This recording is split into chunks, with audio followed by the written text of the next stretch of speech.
Welcome to the Muscle Expert Podcast with Ben Pakulski, one of the world's top professional bodybuilders, an expert on human performance and mindset mastery. Ben dives deep to deliver the strategies of the top experts to upgrade your body, mind, muscle, strength, performance, biochemistry, and how to become the upgraded modern man. What's up, everybody? Welcome back to the Muscle Expert Podcast. I feel like I live a pretty blessed life. I get to travel the world and meet the world's greatest experts on health optimization, on muscle building, on performance. And this gentleman has added a tremendous amount of value to my life, and he's going to do the same for you today during this podcast. So Dr. Anthony J. has been on the podcast before talking about estrogen, and today he was so gracious as to fly into Tampa, record in the studio here, and really break down my personal DNA, which is, you guys get an amazing insight into my life in this podcast, but we're going to talk about so much more and the implications of epigenetics, the implications of how you can start to understand your DNA. There's some really complex language used here, stuff that I don't even understand, and even though he's standing in front of me, pointing it out to me, it's really very, very deep stuff if you're not into the world of DNA and epigenetics. But you don't need to know the types of SNP or the name of the SNP or the gene for which this codes. But listen to the information and realize these are all things that you can influence. And there's power in that, right? So finding out your DNA and then finding someone to interpret it for you is a very valuable thing. And I think it's a really empowering thing because a lot of people give away their power saying, oh, I don't have the genetics, or, oh, I can't do it because BS, right? Obviously. So by understanding how your body works and understand that you can change these things is a really powerful place to come from. So Dr. Anthony J. and I dive into infrared light and all the amazing personal research he's doing on this stuff at the Mayo Clinic, as well as all of my DNA and what you guys need to know about DNA and about epigenetic expression. And we also get into his passion and talking about plastics and how that's influencing estrogen. We also talk about testosterone. We also talk about epigenetics in general, which is a vastly misunderstood or underunderstood aspect of health optimization. So you guys are going to love this podcast as much as I did. It's a long one, so be patient, but there's so many golden nuggets as we discuss every one of my influential genes. Enjoy the show with Dr. Anthony J. I absolutely love the idea of convenience and health, right? So for many years, I was the guy juicing. I was the guy jamming things into my juicer, into my blender, trying to get as many different micronutrients and phytonutrients as I could. And it takes time, and it's ridiculously expensive. I mean, I used to try to put 5 to 7 fruits and vegetables, always usually vegetables, into a smoothie with some lemon and tons of ice and some water, and it ended up costing me $20 to $30 per smoothie. You go to Whole Foods, it's going to cost you $20 just to get a juice. It's extremely expensive. So I'm extremely grateful that Organifi has been so gracious to offer you and me a 20% discount off their greens drink, which is an incredible tasting, nutrient-dense array of superfoods. And it's honestly awesome. I use it daily. My kids even drink it. It's got a little minty flavor that just tastes awesome. They've also got the Reds, which I'm an advocate of using pre-workout. I'm also an advocate of using a little bit after you work out, just to get those high polyphenols in there. Again, not immediately after the workout because we want to have that oxidative stress, but maybe an hour afterwards with your meal. Great way to get some extra antioxidants and polyphenols into your brain, ladies and gents. And if you haven't tried the Organifi Gold, do it because you're going to thank me later. It's just an amazing tasting, calming formula that myself and sometimes my kids will enjoy before bed. And I hope you guys take this opportunity to jump on it and take care of Organifi because they're taking care of us. Truthfully great stuff that I use every day. My entire team here at the gym uses it, and we're loving it rather than having to take coffee in the morning, which I did for so many years, and sometimes I still do. It's really nice to have that refreshing, energizing green beverage in the morning. Add some ice, throw it in the blender. It tastes amazing. You could just shake it. Tastes great too. But I like to have it nice and cold. And while I'm sitting there doing my reading first thing in the morning, it's a great addition to my morning routine and gives me the energy I need for the day. And I know I'm covered, right? If I don't end up eating all my vegetables for the day, I have my micronutrients covered. That's enough talking for me. Enjoy the rest of the show. Are you isolating spectrums or are you doing full spectrum infrared? I'm isolating spectrum. Yeah, the Juve guys sent me their so using the Juve. The specific. Okay. Yeah. It's one of the better ones. It's probably the best one out there. Yeah. Now what are they using? 640 or something, or 840? What do you know? I don't know that it matters, but I think the listener it's in maybe the 800s. 840 maybe. The listeners are interested because there's so many companies out there going, it's infrared with spectrum, right? Yeah, and I did a bunch of YouTube videos on it. Like if people search my name in YouTube and because I looked at it, but I don't remember it off the top of my head with spectra. But what's really cool is it gets through your cranium. It goes through your skull. So they've done cadaver studies, and it can get 3 inches past your skull, and it decreases amyloid plaque. So this is hilarious, right? They put aluminum foil over mice heads, over the heads of mice. They wrapped them in aluminum, and they had, of course, groups with and without aluminum foil on their heads. And they had this amyloid plaque model of mice, so Alzheimer's model. Yep. And the ones that were wrapped in aluminum foil had a lot more amyloid. Because it gets through your skull, it actually decreases, plaque in your brain. Man, it's funny that. But you got to be like right up against it. That's what people don't realize. You're not getting the same benefit from just being in the sun. Well, you might. I don't know, but yeah, I think with the infrared lights at least, right? You got to be right there, especially for the brain benefits. Okay. There's 2 benefits. There's a localized benefit, having it right here. So literally, like as close as you can get it. Yeah.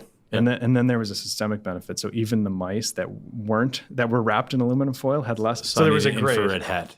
Yeah, well, so there was 3 groups, I should have said, right? Because there was a group that wasn't even exposed to infrared. Right. They had the most plaque. And then the group with aluminum foil also had a lot of plaque, but not as much as the ones. Really? So why would that be? Just having their bodies exposed to infrared changes their bloodstream. So it's a systemic benefit. And then, of course, the ones without the aluminum foil covering their heads had like a massive guys, benefit. if you're listening, you need to we need to do an infrared hat. Yeah. Yeah. Or just get the Juve and just put it right up on the increases TRPV. That's a cationic channel. What does that mean? It's basically a calcium channel. So you get calcium influx into cells. So now, how is that? Is that a similar? So when you're being exposed to EMF, it's influx out of the cells. So EMF, we talk about the voltage-gated calcium channels. That's releasing calcium out, right? I'm not sure. Probably. I mean, the thing is, it can go either way, right? Because you're opening these channels, you can get calcium going in either direction depending on the gradient. So what is that? How's that going to influence us? I mean, calcium, all kinds of different ways, right? I mean, the most tangible way is that you feel heat and then you feel kind of a sensation. But I mean, it's a what's the word?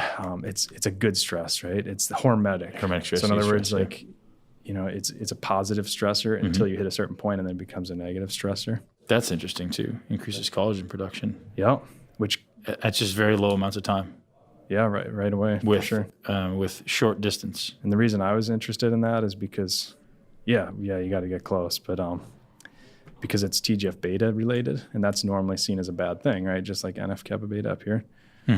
Because TGF beta is known as a bad inflammatory molecule, but all of this stuff, right, increases BDNF. All of these things are similar to exercise. So now, how are you seeing this? Give me a breakdown of neuronal BDNF. Yeah. So it attenuates the decrease of neuronal BDNF. How are you measuring that? So what people would do for that, they'd probably use an animal, and they would hit them with infrared, and then have a group that didn't have infrared, and then they would probably do multiple different validation techniques. They would slice the brain and use antibodies that stick only to BDNF and fluorescently tagged antibodies and light it up so you can see it. So you'd have like little micrometer slices of brain, right? And you'd look at it. You'd see it light up if it has BDNF.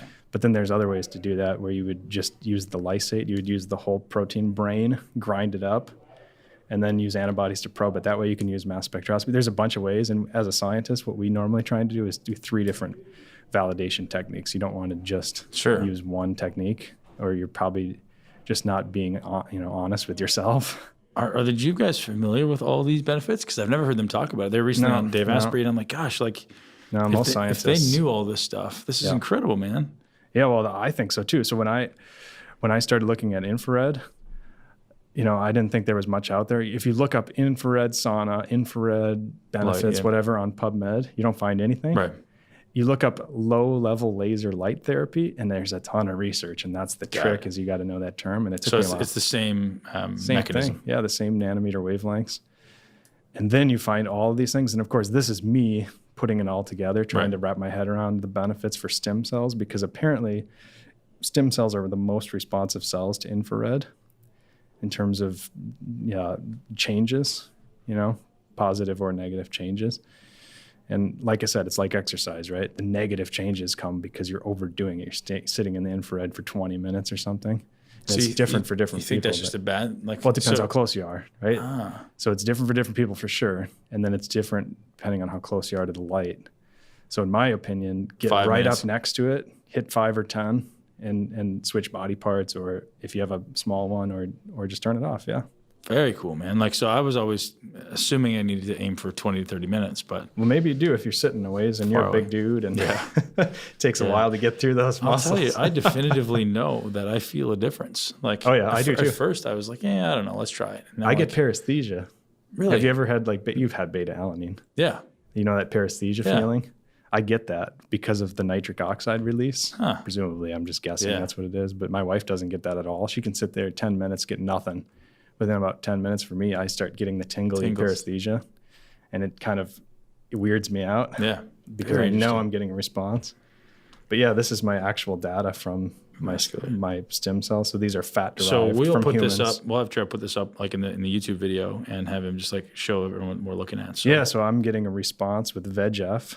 With the gene names you don't need to know necessarily, but there's different isoforms of the genes and all this complicated. HIF-1 alpha stands for hypoxia-induced factor. It's associated with cancer if you go crazy with it, but it's also associated with exercise, right? Right. So glucose uptake and metabolism. Exercise, And then that's VEGF. Inclusive. Well, no, this is HIF-1. Yeah. Oh, okay. HIF-1 induces VEGF too, so that's why I put them on the same page, because they're related, they're connected. And again, this is all just from the infrared. Yeah, 100%. So this is control inducing angiogenesis, vasodilation, endothelial growth. Wow. Yeah, isn't this cool? So you're doing it every day? You trying to do it every day? Infrared? Yeah. I'm not that consistent, but I probably would if you had an ideal perfect world. Yeah. Yeah. So 5. Does it matter morning, night? Do you think it matters? No. And I think it complements exercise really well because, from my studies of it imitates exercise. Really?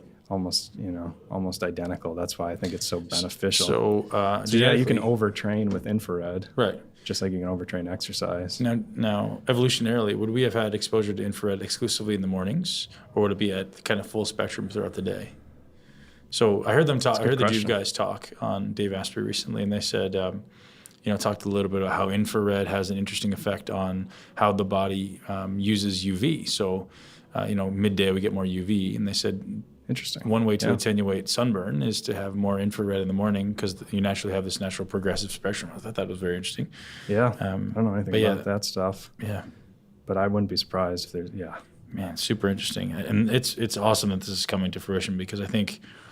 I'm particularly paranoid by the yellow glasses. I'm with the not paranoid, but aware of blue light. Yeah, because it absolutely affects my mood, the way my brain functions, and my sleep. 100%. Oh, me too. Yeah, I have a condition. It's called corneal erosion. Okay. So my cornea, the outside layer of cells in my eye, it tears, it rips. Probably because I had such crappy dietary and health habits when I was doing my PhD early on, and. It's unbelievable. It's super photosensitive. Right. So if I look at light, even like a red alarm clock in the middle of the night, if that tears open, it's just excruciating pain. Really? I have to wear an eye patch like a pirate all day when I go to work and stuff like that when I have these How often does that flare-ups. It never happens anymore because I put cream in my eye. So it happens when it dries out, when my eye dries out. So it's amazing because it's my own inflammation sensor, because if I don't put the cream in, if I eat gluten, I get a flare-up. If I eat a ton of sugar, I get a flare-up.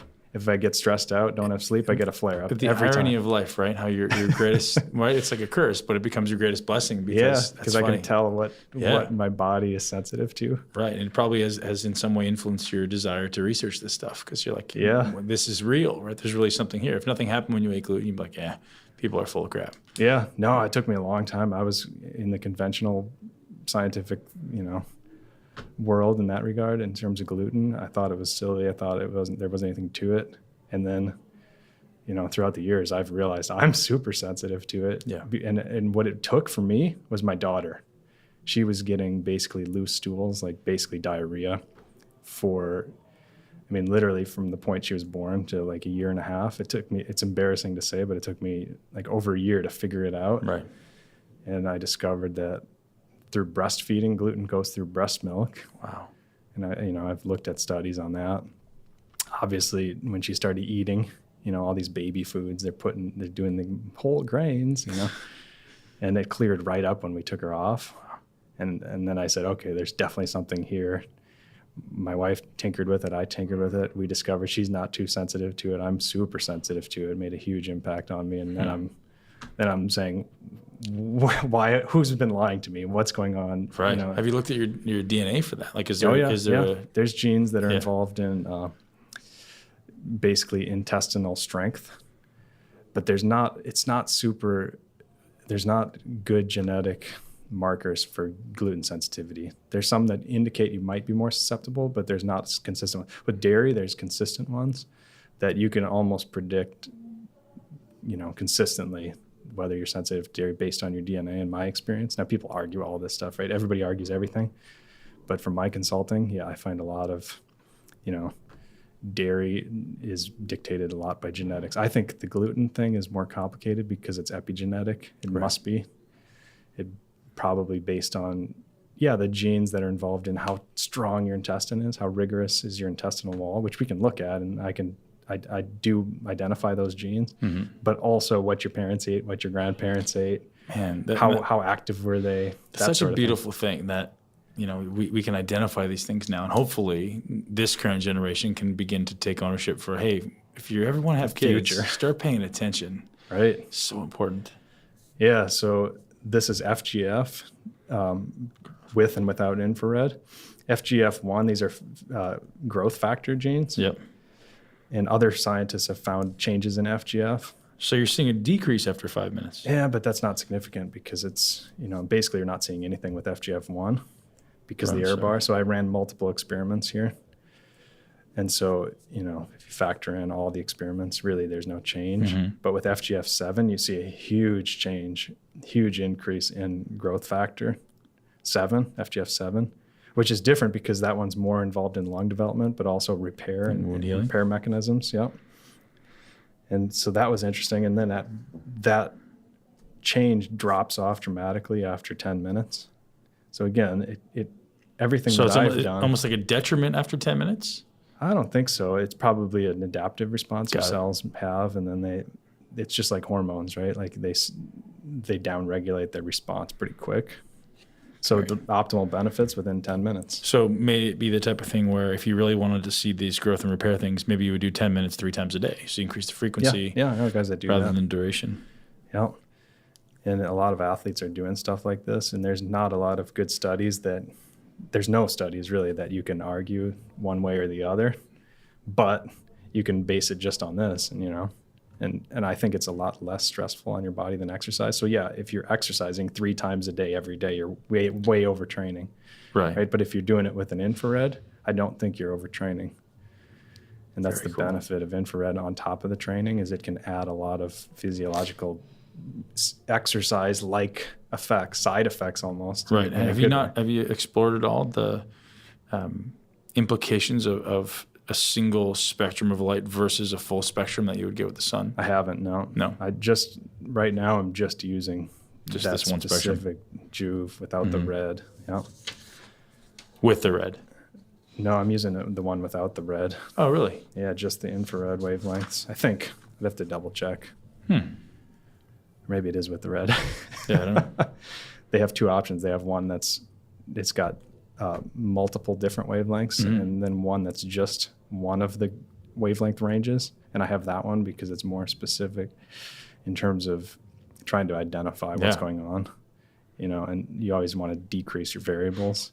Are these human stem cells you're looking at primarily? Fat cells from human patients at the Mayo Clinic, Runt related. Oh, what's that one?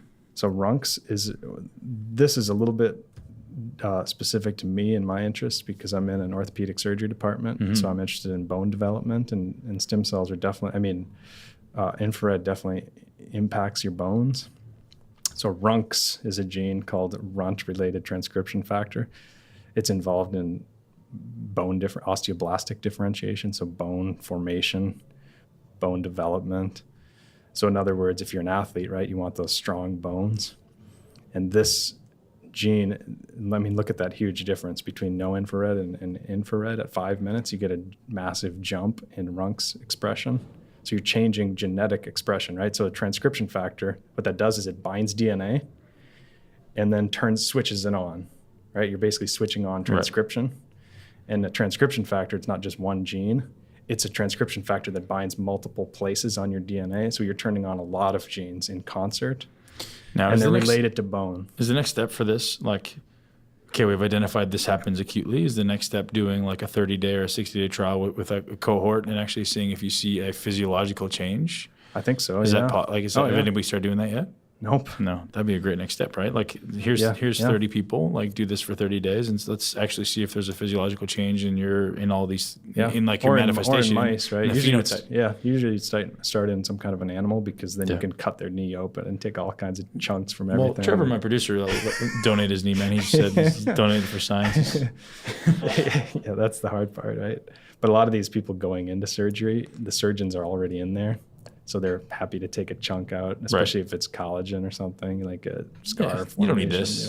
Got some extra. Take some extra collagen, you'll be good. And fat, that's the beauty of fat. Everybody's happy to donate fat. Sure, yeah. But yeah, this is alkaline phosphatase. So this one is involved in bone mineralization, bone strength. Mm-hmm. Again, infrared increases that. So there's a really strong relationship between infrared and bone density. Have you guys looked at any negative markers from infrared, or that would be like? For sure. Everything you're seeing seems like it's all positive. This is all great. Well, no, I looked at TGF-beta, a lot of these inflammatory markers, and they were not up. So I'm not even showing you them because they were all flat. But other people have shown that after a certain amount of time, right, you get that inflammatory response. So that's why you don't want to overdo it. But that's true of exercise, right? That's true of anything, I think. That's not true of exercise. You get the inflammatory. You can exercise all day and you're absolutely fine. I don't know what you're talking about. Just teasing.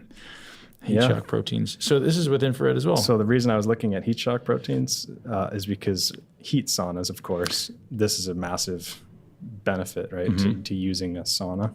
So you're seeing a benefit after just 5 to 10 minutes. So that's why you just did you use 10 minutes today? Yeah, that's what I always do. Gosh. I consider it kind of the minimal effective dose, like getting your sun. You don't want to get sunburned. Just get out there, get what you need. I like getting extremely uncomfortable in the sauna. Like I like to get to the point where I'm about to panic, and then I get out. Well, and that's the thing is I think there's an adaptive response, right? Yeah. So these cells are not adapted. Right. This is just one experiment. This is probably the first time they've been exposed to infrared.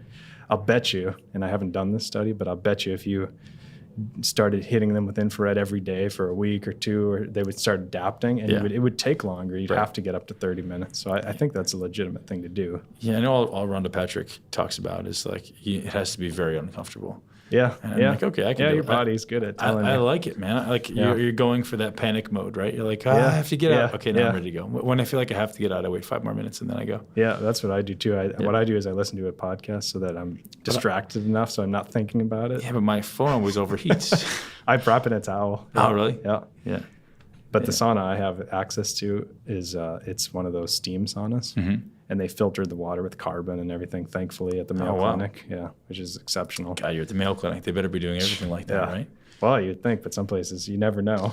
Yeah. But no, they do because I've inquired.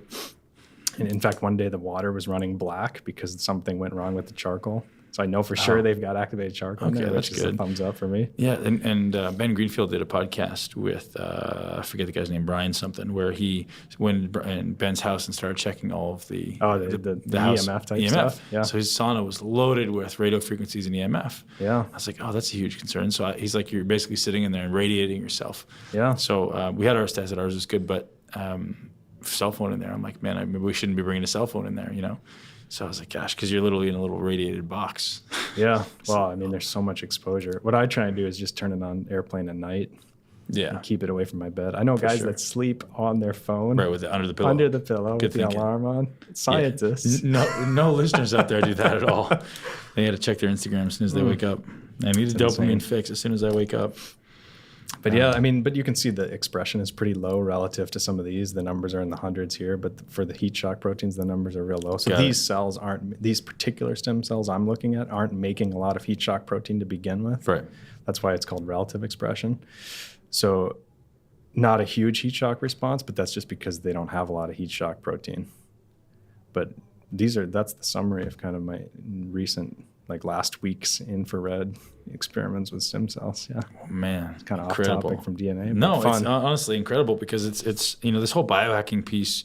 I don't know if I told you, but I want to turn this gym into more of a biohacking center, right? Like, gym is awesome, but it's such a small piece of the puzzle. Like, we're the best in the world at building muscle. Great. But unless you're taking care of all these other things in the back end, nothing else matters. Yeah. Taking care of your health, taking care of your brain. So I want to okay, what do we have to do? What are the best modalities out there? And one thing I've been messing with is the Nano V. If you ever try that, but you'll try it before you go. It's awesome. It's just basically a easy water, structured water vapor. Oh, cool. Yeah, super cool. Works really, really well. And you actually feel a difference. So I'd love to have you do some tests on that, man. Like, I could probably get you connected with the company. Yeah. I don't know if you have time, but man, as far as cognitive function, as far as cellular energy. I'd be interested to check the mitochondria function. Oh, man, I feel awesome. I'd love to see some data. I know they have a ton of data. I can send you some stuff. Cool. But that's one thing that I've loved. And the infrared light is the next thing. It's been, no question, makes a difference. Yeah. And I'm the world's biggest skeptic, right? Like, my bullshit radar is always ringing. Yeah. So, yeah. Well, and there's some things like vitamin D, right? Yeah. Like, you take it, you don't feel the difference usually. But it's still, if you're checking your blood, there's definitely optimal ranges. And, sometimes you have to trust the science if you're not physically feeling a difference. Yeah, and then there's the argument of you can't have it too high, and then there's the people that say like, if you get over this number, it's gonna be detrimental. And with vitamin D or infrared or both. I mean, pretty much vitamin anything. D, yeah. So at some point, I have all the data or all the people that I kind of associate with said, you can't get the vitamin D too high. You should be taking 5,000 IUs a day. And then you start seeing data of, no, it's gonna be detrimental. So who knows? There's always debate. Yeah. And that's the difficulty with research is everybody's using a different type of cell or a different animal or a different this and that.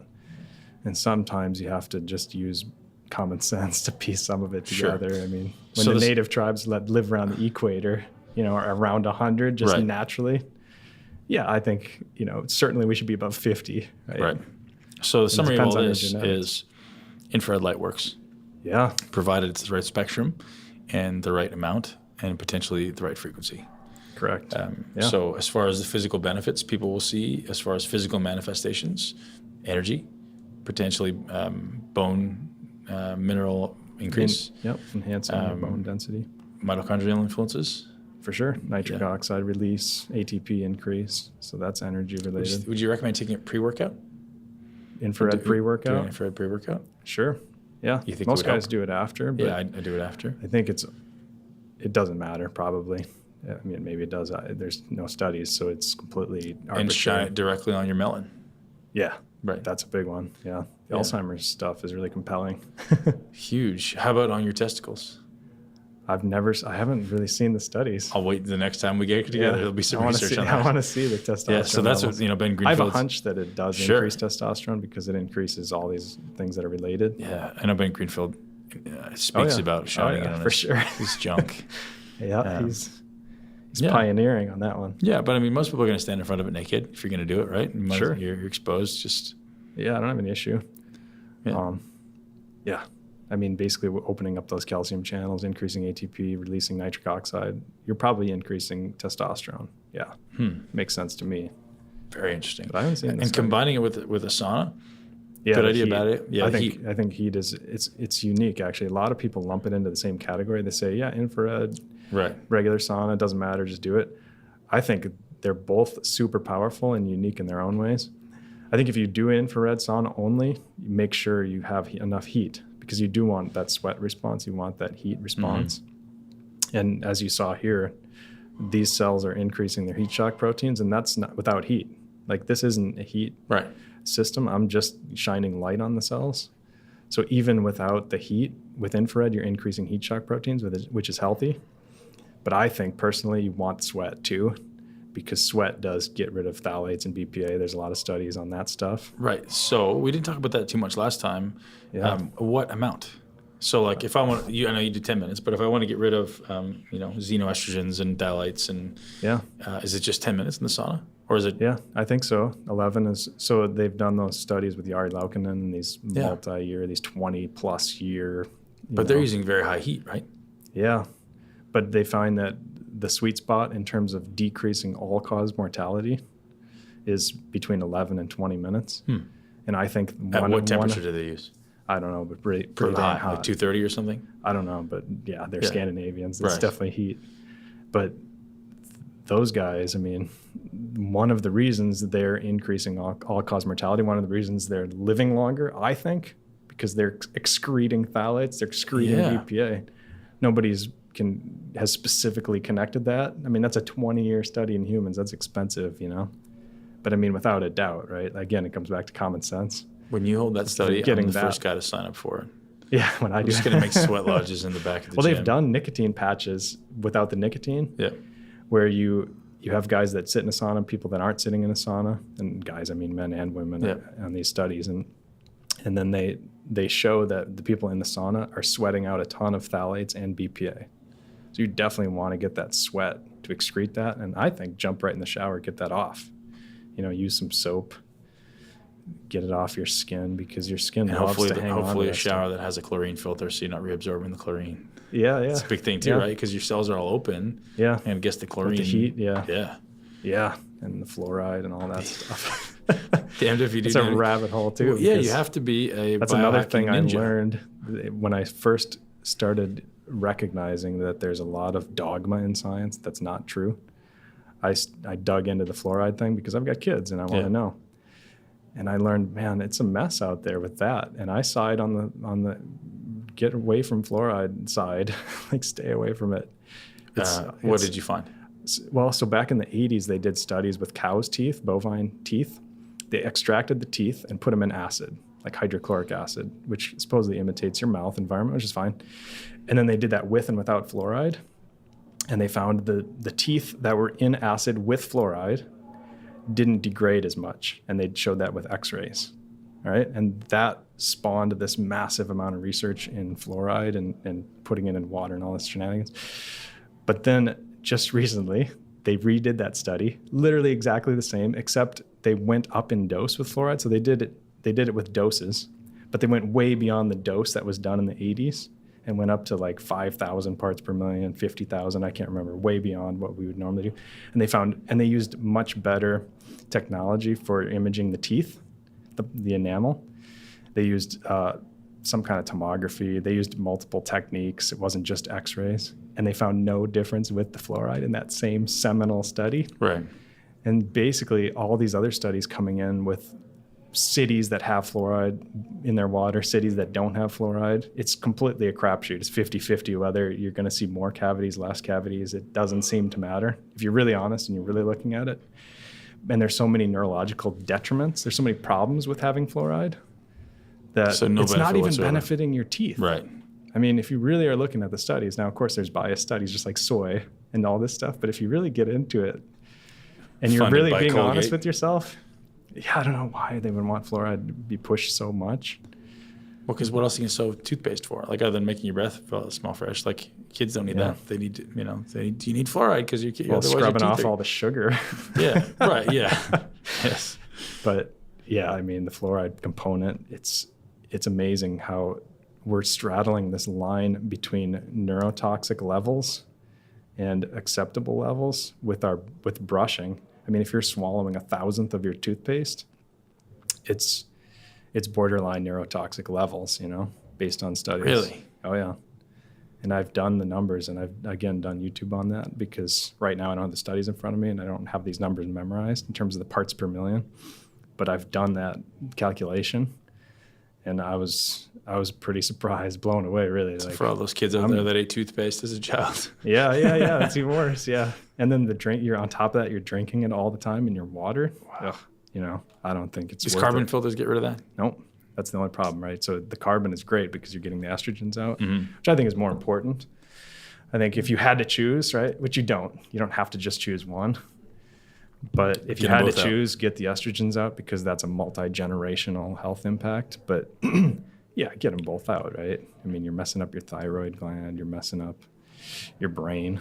You know, there's a definite relationship between high levels of fluoride, high regions with high fluoride, and Alzheimer's. There's a total association there. Killing the nervous system. Yeah.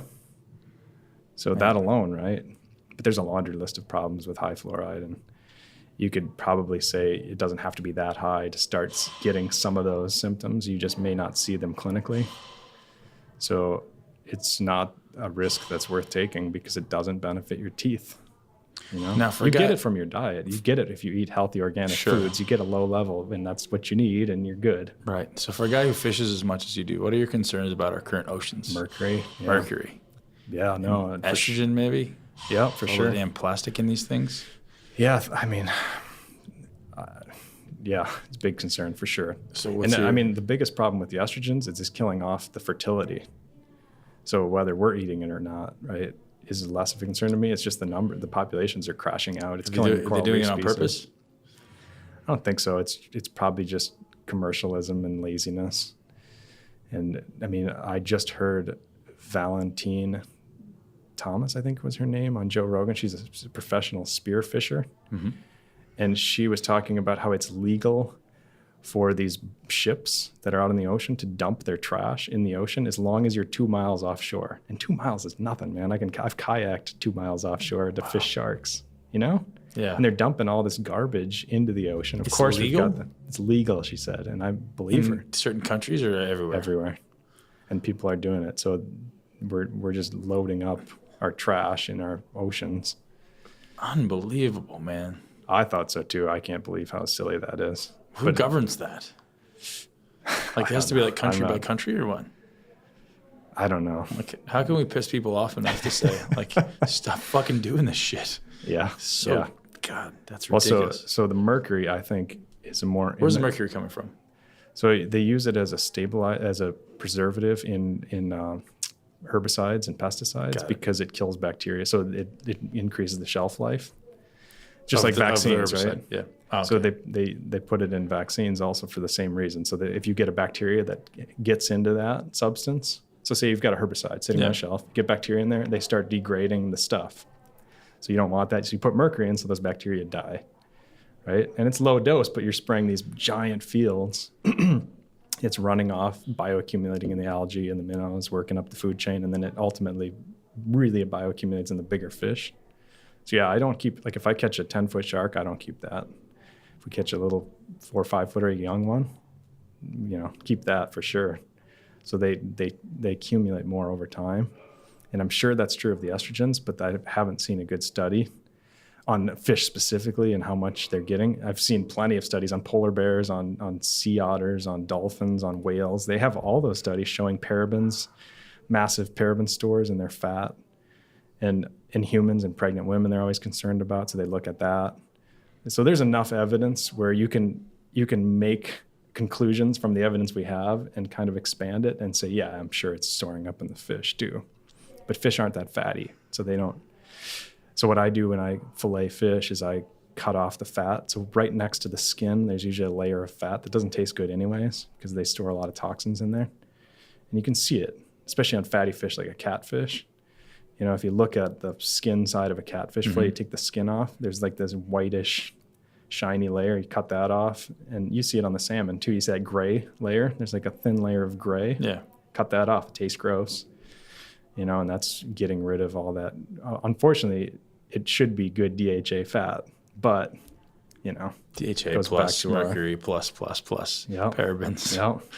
Gosh. So I cut that off, and then I cut the lateral lines off because that's usually where there's bones and there's a lot of toxin that stores on the lateral line, which people would just have to Google to see what that means. What's a lateral line? So, yeah, it's a mess out there, and that's why I'm so glad that there's this anti-plastic movement, because some people are purely in it for the environment. Some people are in it for their own personal health. Some people are in it for all the right reasons. Some people are in it for all the wrong reasons. I don't care. But I'm glad the movement is happening. So here's the thing, man. You know, having started supplement companies now, I've been reaching out to all these companies to try to find alternative solutions, and they don't exist. And someone needs to create them. And small ones, like some exist, but there's always a bigger downside, it seems, with these alternative solutions. So an example being, if you have, a liquid product you're trying to sell. They're storing in plastic. But right. Even if you tried to get metal, right. There's going to be metallic flavor. Exactly. There's going to be toxins leaking from the metal. Even if you tried to get, now they're doing recycled materials, so like a compostable material, where you're gonna have seepage from that. And then you go glass. Okay, but glass, as soon as you put oil in a glass, it's no longer recyclable. So that now they're like, it's going to take 400 to 500 years for that to decompose.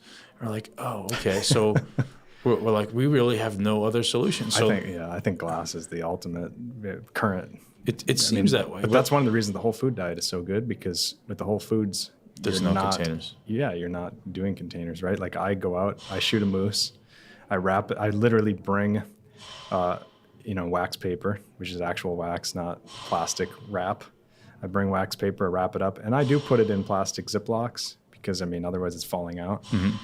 And then I vacuum seal it and store it in the freezer, but it's not sitting in plastic, And so I do it myself. And if you get a good butcher, they're wrapping. You vacuum seal it with what? It's plastic. A vacuum sealing. But it's plastic. Yeah. Yeah. So it is I use plastic. So it's sitting in plastic. You almost have to preserve it. Yeah. So no, it's not sitting in plastic though, because it's already wrapped in wax paper first. So that's my personal solution. And I buy a whole cow also, and they wrap it with. I make sure that it's just butcher paper, But the problem is with the burger meat, right? It's all over the place if you're just doing that. So ultimately you do need some plastic, but most people aren't even thinking at all about it. And so I think you can cut back massively in a lot of ways. And we've already talked about the health benefits of doing that, from the phthalates to the We've taken out a lot of plastic, man, but it's very hard to take it all out. Like single-use plastic is the objective. So, straws and Ziploc bags is one, that's such a part of our culture now. Yeah, everyone needs to go in a Ziploc bag. Well, they do have great alternatives now. They're coming out with silicone. I've got Silicone's great. Yeah. No, and I think that's what people need to do, including myself. Mm-hmm. I just don't know how you can vacuum seal silicone. I don't think you could. The problem with the silicone, those bags, is if you put anything in there that's liquid or wet, they get gross. Yeah, because they're hard to clean on the inside. Yeah.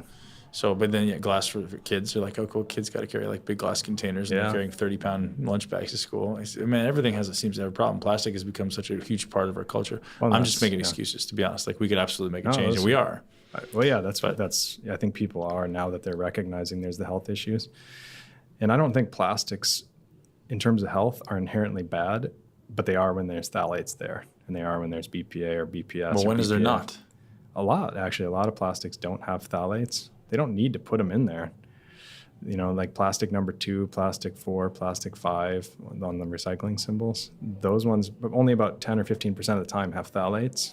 At least it's not 100% of the time, right? So it's kind of a crapshoot because you don't really know, but it's a better odds.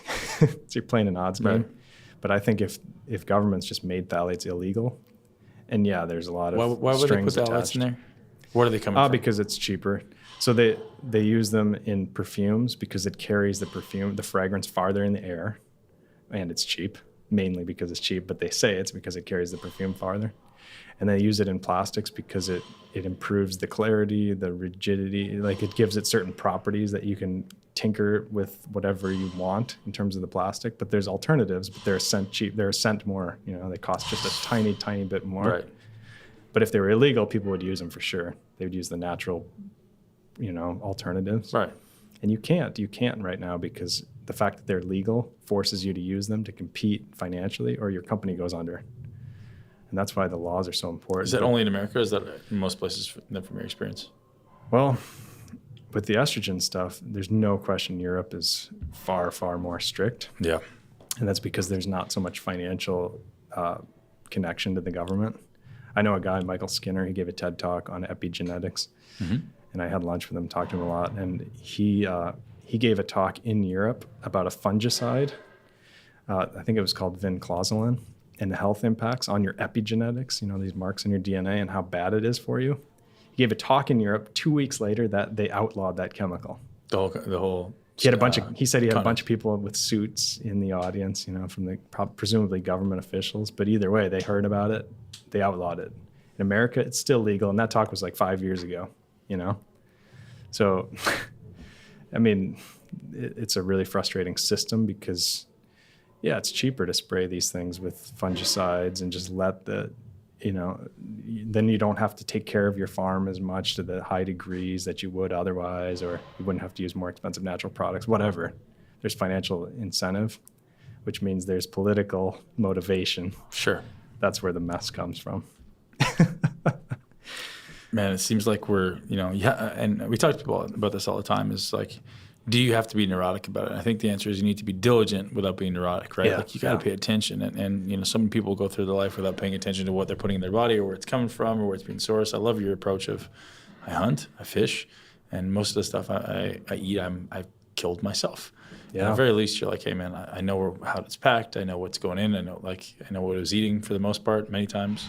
That's such a big thing. And if you had asked me that 3 to 4 years ago, I wasn't even on my worldview. But now I'm of the mentality of like, hey, how do I start, moving to a farm where I can grow my own vegetables, grow my own meat? That's the ultimate. Yeah. You got to just do it yourself to some degree. If you really I think I'm leaning toward that sooner rather than later. Like, we talked about, I want to learn how to hunt. Fishing is fishing relatively. I mean, maybe not at your level, but like it's, level of competence is relatively low, I think, necessarily. Yeah, man, I think it seems like the next transition. Was it you that said, or maybe it was Benjamin Bickman that said, all athletes will be, in the next 10 years, like Olympic athletes will all be growing their own food. If you actually want to stay ahead in athletics, the only way is you have to be growing your own food. You have to be paying attention to where it's coming from. You at least have to be super keyed in. Yeah. I mean, that's my experience consulting right now because I work with pro athletes. Mm-hmm. And, these guys are all coming into the programs gluten-free, grain-free, like hyper-optimized, which is why I do DNA consulting for them because we want to tweak it even more. Mm-hmm. You don't want to do unnecessary things. You don't want to unnecessarily burden yourself, but you definitely don't want to be inhibiting muscle growth by eating dairy products or drinking dairy or whatever if that's not genetically appropriate for you. Right. So, man, let's get to it. Let's do DNA. I'm super excited. So the ultimate point of the original point of the conversation was to look at my DNA and actually talk about it. Not only just look at mine, that's kind of a vehicle, but understanding what these things are. And I think it's important for people to realize because I don't even realize what we can actually look at. There's so many things that we are relatively familiar with what their influence is on our body, right? Like potentially hundreds or thousands of things we know. Oh, yeah. Yeah. Oh, man, there's thousands of studies on a lot of these genes. It's unbelievable how many studies are out there. Mm-hmm. And a lot of them debate amongst themselves, this, that, and the other thing. So you can cherry pick. But, so you have to kind of have a research background, I think, to really get it at the deepest level. But you can do a lot. And I think one of the best examples of the power of your genetics are the SNPs, right? And how much they've been studied. And probably a specific example is the red blood cell disease, sickle cell anemia. Yeah. And literally that can be caused by one single DNA change called a SNP, single nucleotide polymorphism. You change that one letter on your code and you get sickle cell. Wow. That's a big impact from one letter of code out of 4 billion. We have 4 billion base pairs. And that could be influenced through epigenetics, not just genetics. No. So if that one is genetic, and that's where it's really interesting, and that's kind of the fine line that I'm trying to straddle, is understanding. Yeah, you've got this genetic impact. Mm-hmm. You're always going to have a dysfunctional protein, right? If that gene is translated into a protein ultimately, you're going to have a dysfunctional protein no matter what. If your genetics, if the code is faulty, like say you're building a house and you've got a crappy blueprint and you've got people that don't know how to think and they're just following the blueprint, they're going to make a crappy house every single time from that blueprint. Mm-hmm. And so no matter what your epigenetics are, if you've got a dysfunctional protein from your DNA code, it's just going to be dysfunctional and you got to know about it and you can optimize it. You can work around it. It doesn't mean it's totally dysfunctional. It just means it's less than optimal. Got it. So like a good example of that would be an enzyme that utilizes magnesium to function. And we'll probably talk specifics here, but for now, let's just introduce that, right? Mm-hmm. So if if you're suboptimal with your magnesium levels, you're going to have even more dysfunction. So you identify a gene like that. And again, this is just an abstract gene. Let's just pretend it's a real one for now. If it's a gene that's dysfunctional, but it requires magnesium to function, you want to make sure that you've always got plenty of magnesium around, and that's going to help you optimize, and you'll really notice his benefit from magnesium compared to just the next guy who doesn't have that dysfunction. Right. And that's my experience, is that, I'm looking for genes that I can simplify for people and give them actionable methods to actually impact their health, and it does. That's the cool thing, is it really does.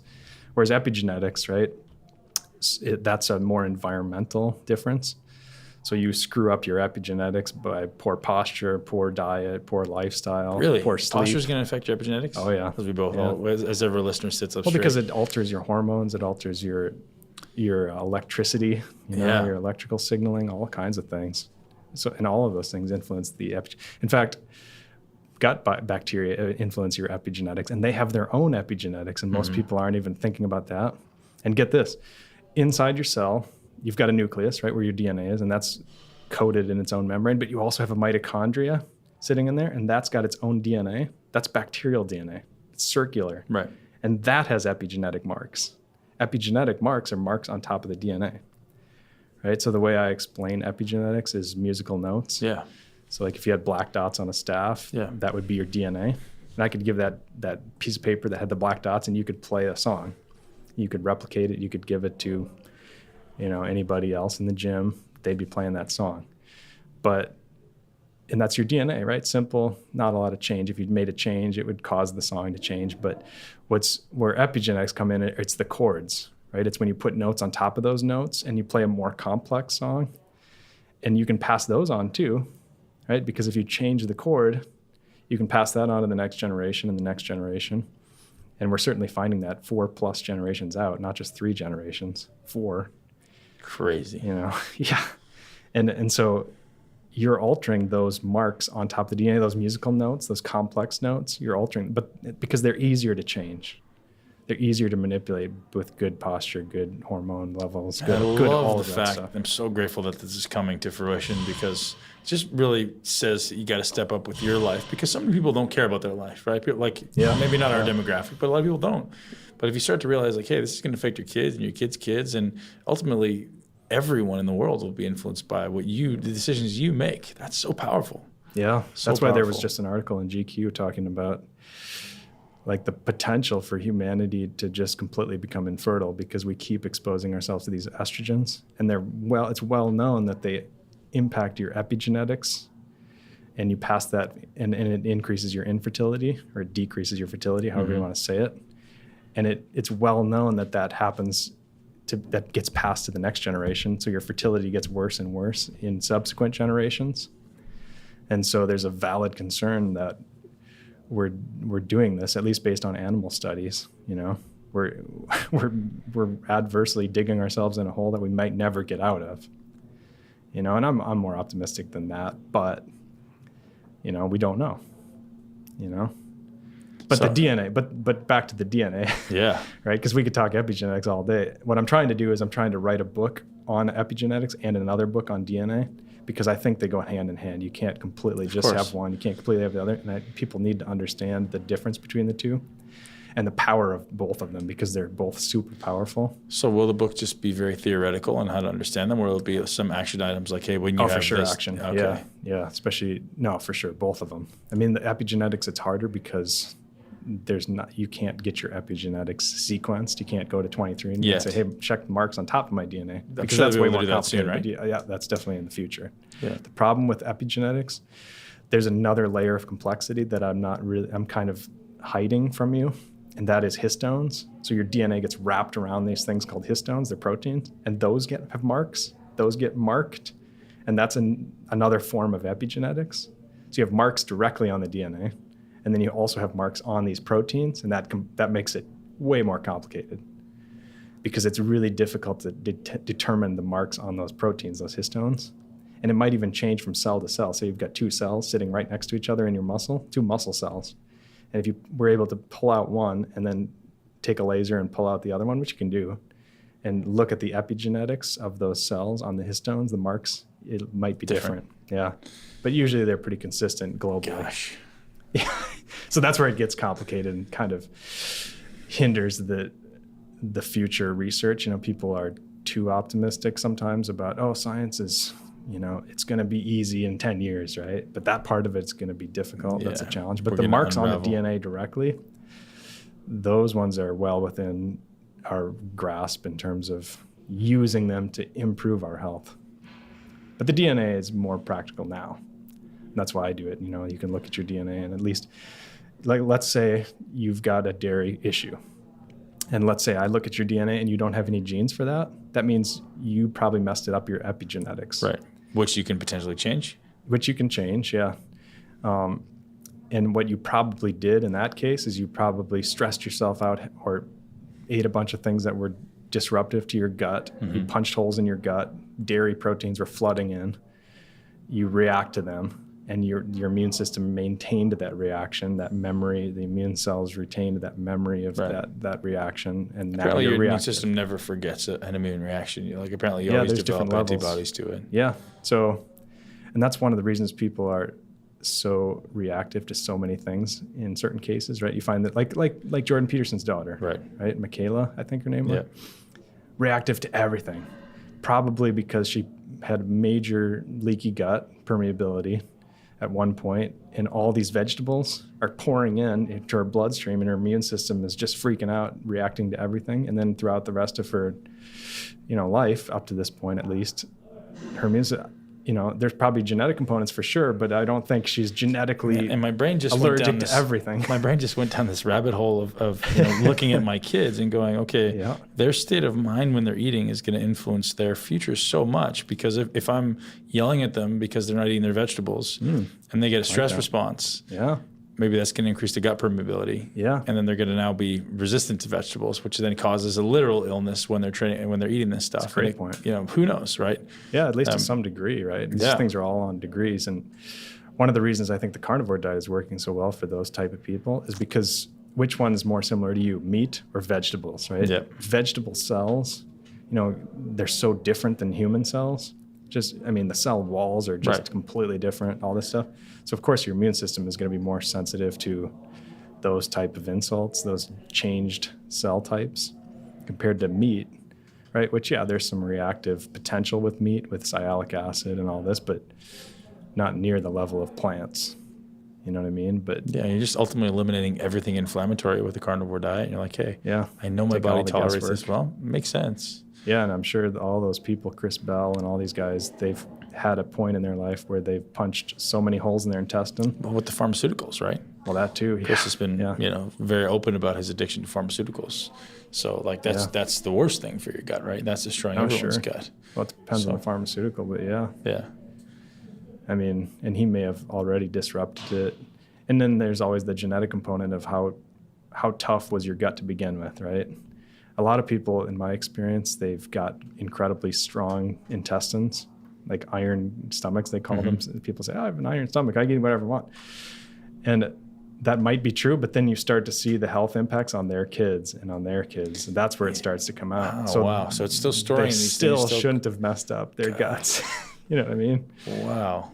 Never thought. It's still going to be in your body, even though you're not necessarily feeling the immediate effects. Yeah, because those gut bacteria retain epigenetic marks, so they have a memory, right? And those get passed on. Just even being in somebody's same environment, you're passing bacteria all the time. Man, so, as a parent, everything always comes back to being a parent, but I feel like such a massive responsibility now to influence what goes into my kids' bodies, because not just for them, but for their subsequent offspring. Yeah. Crazy. Well, and the good thing about children is they're really resilient. Their metabolisms are a lot better.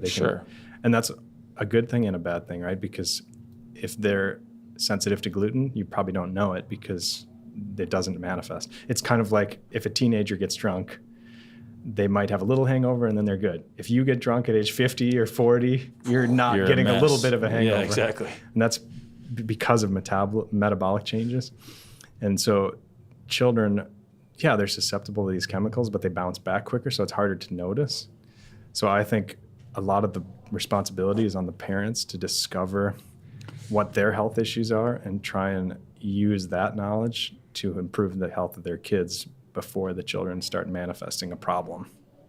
That's kind of my approach. Man, and like I said, I love to have you look at my son's DNA, because he's got this one thing that I know it's something in his diet and I can't pinpoint what it is. So he's got like dark rings under his eyes. And I'm like, I know that's something dietary. And you don't eat gluten very often. Like he eats gluten, I don't know, 4 times a year.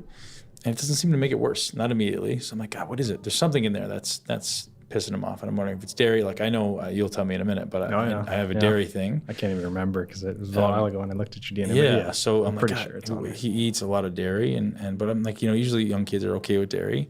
So I'm trying to find that out. But I love that you say. Let's jump into yours. Because I love that you say like it's up to the parents to be responsible to find out what's wrong with you, because you look at your kids, like I don't see any physical manifestations in my kids, not sometimes energy, but they sleep well, no digestive issues, no relative illnesses. The only thing I see with my son is that twice a month he'll get these bags under his eyes, and I can't trace it back to anything.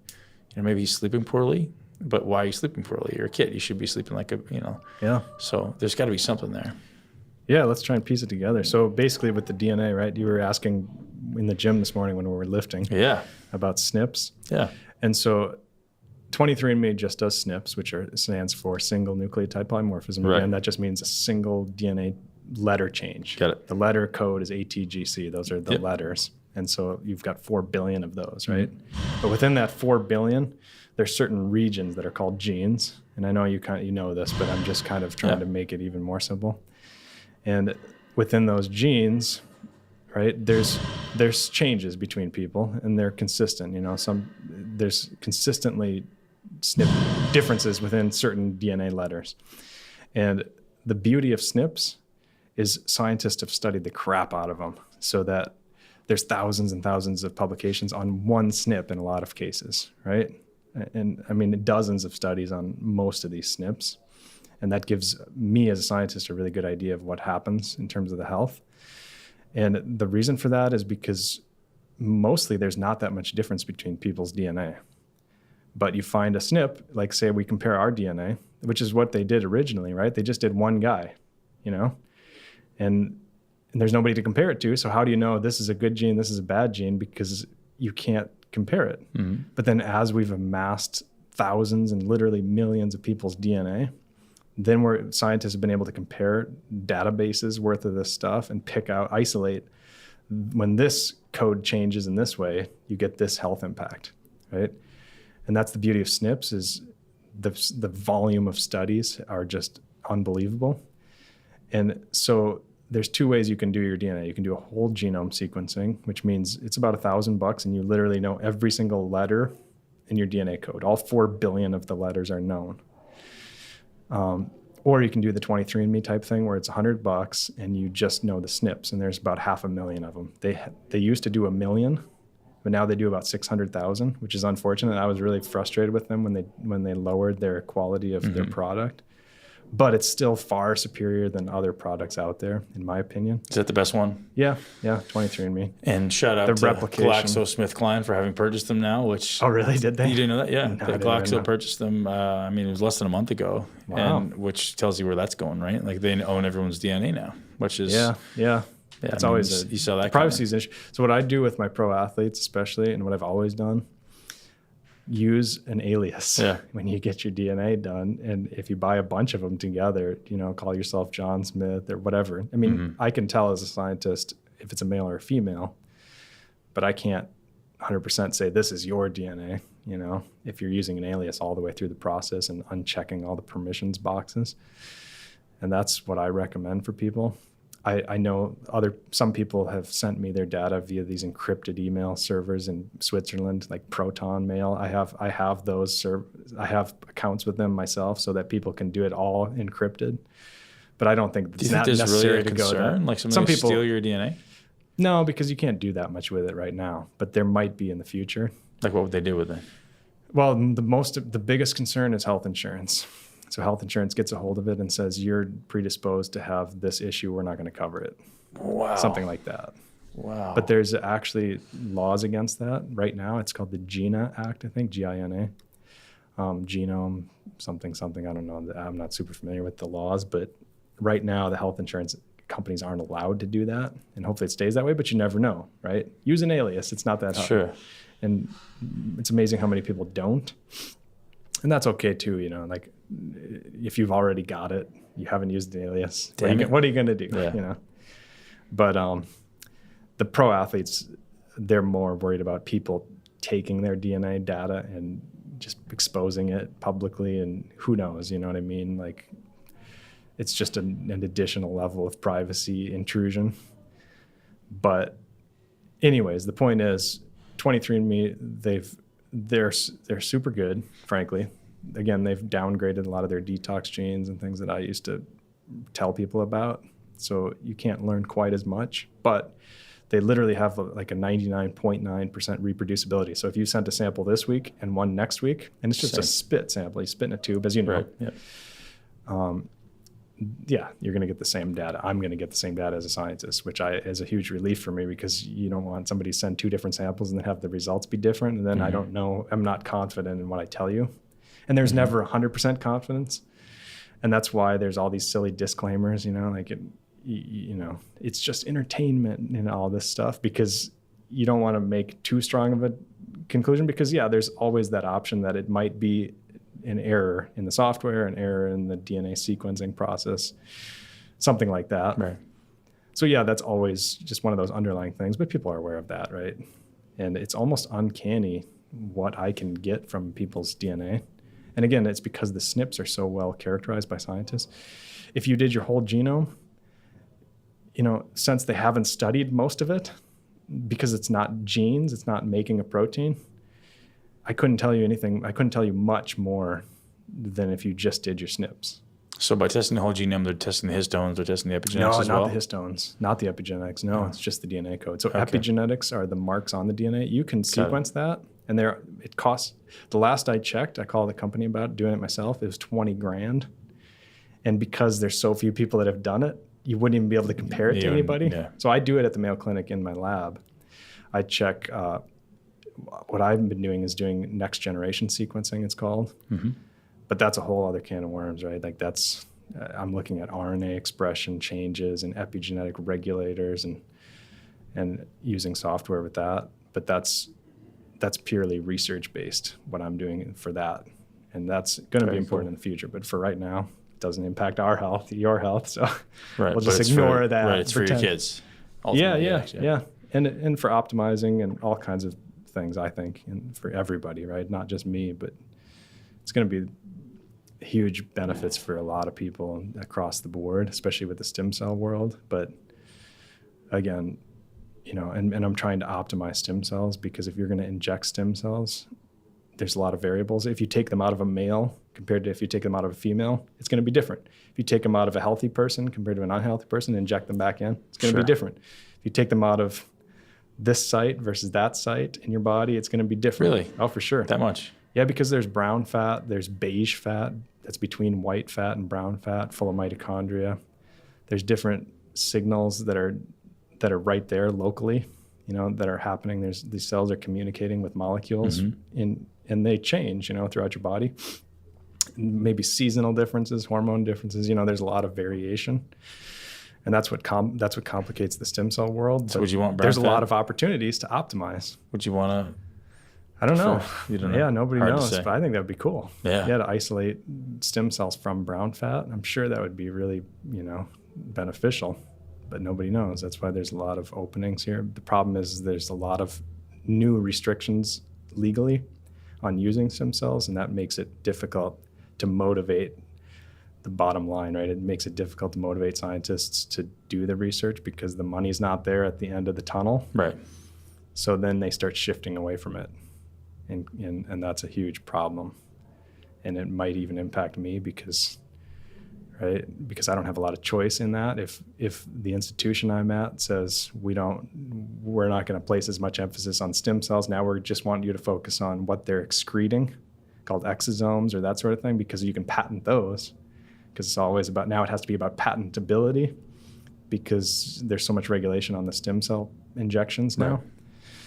then it forces scientists like myself to change our strategies. And that can be an institutional thing. Might not happen, right? But that's inevitable when these laws change. At some point, yeah. And they're really cracking down. We talked about they're cracking down hard on those stem cell people. And it seems like there's massive benefit, but I get the idea that they just want to make money. And hopefully it's not a worldwide thing, right? Hopefully it's just North America or maybe just the U.S. that says, you can't do stem cells, and everywhere else makes it legal. And I think so too. That's my hope too, is because I think, as we know, there's a huge difference between somebody who's in ketosis and somebody who's just eating standard American, right? If you took stem cells out of the keto guy versus the standard American guy, those stem cells would be amazing compared to the standard American. But because most scientists, they don't even know what the word keto means. I was talking to a doctor at the Mayo Clinic, and obviously I'm not going to tell the name or anything, which would be crazy, but he never even heard of the keto diet. Oh, man. This was like a few weeks ago. Can you believe this, right? Like, the doctor there, and this is a younger guy, it's not like he's just set in his ways type of thing.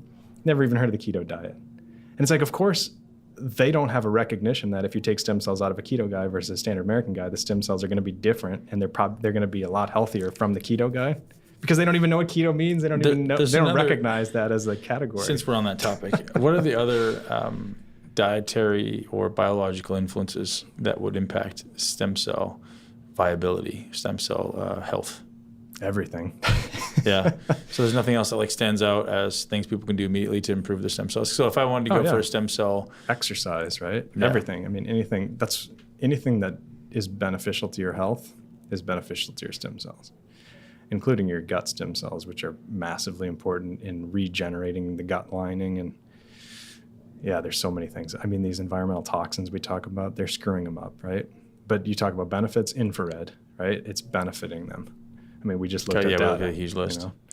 I mean, but like I said, pretty much anything that's improving your health is probably doing it at least in part through stem cells.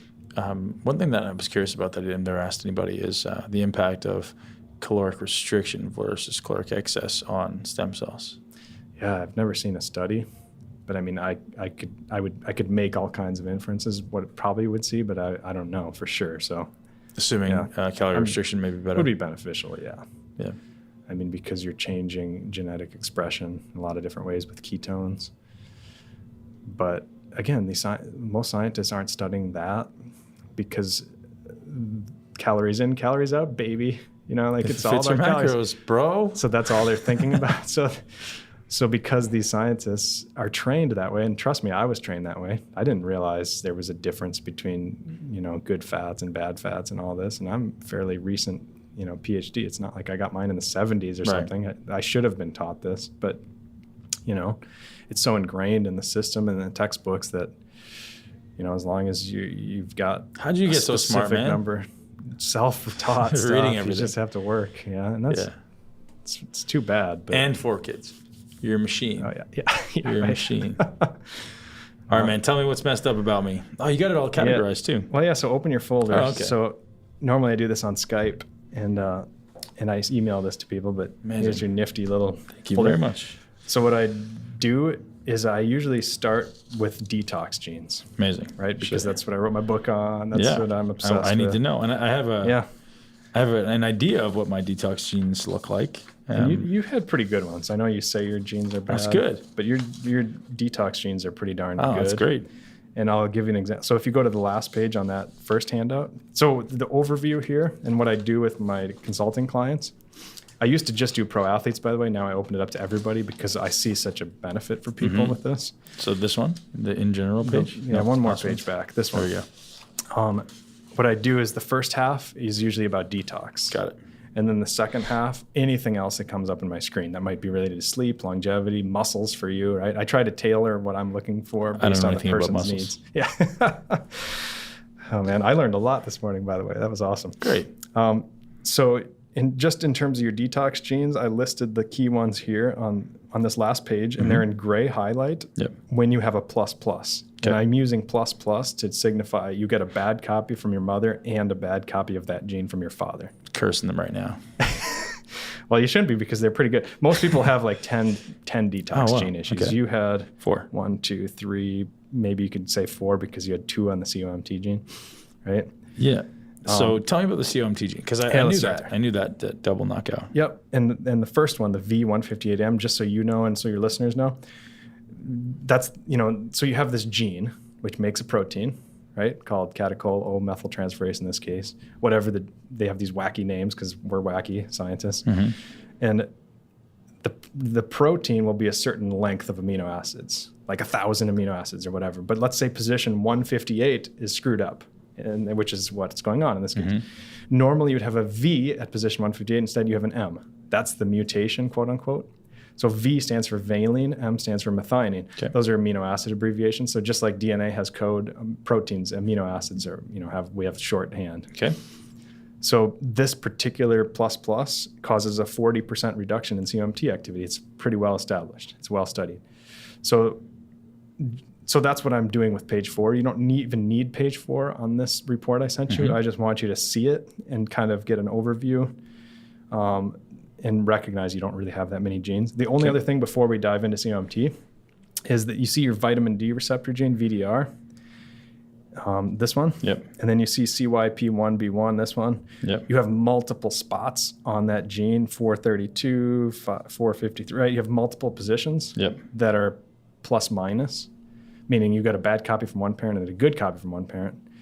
And that's iffy, right? As a scientist, it's hard to say, if you have a plus minus gene, a bad copy and a good copy we have 2 copies in every cell in our body. Right, you don't know it's going to express. Yeah, you don't know exactly how it's going to manifest. So these are vitamin D and the VDR? I'll get to them. Get to them.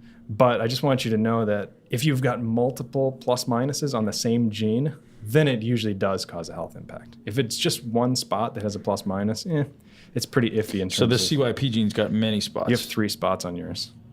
So to me, that usually indicates that's an estrogen metabolism gene. So it usually indicates you have less, estrogen stays in your body longer.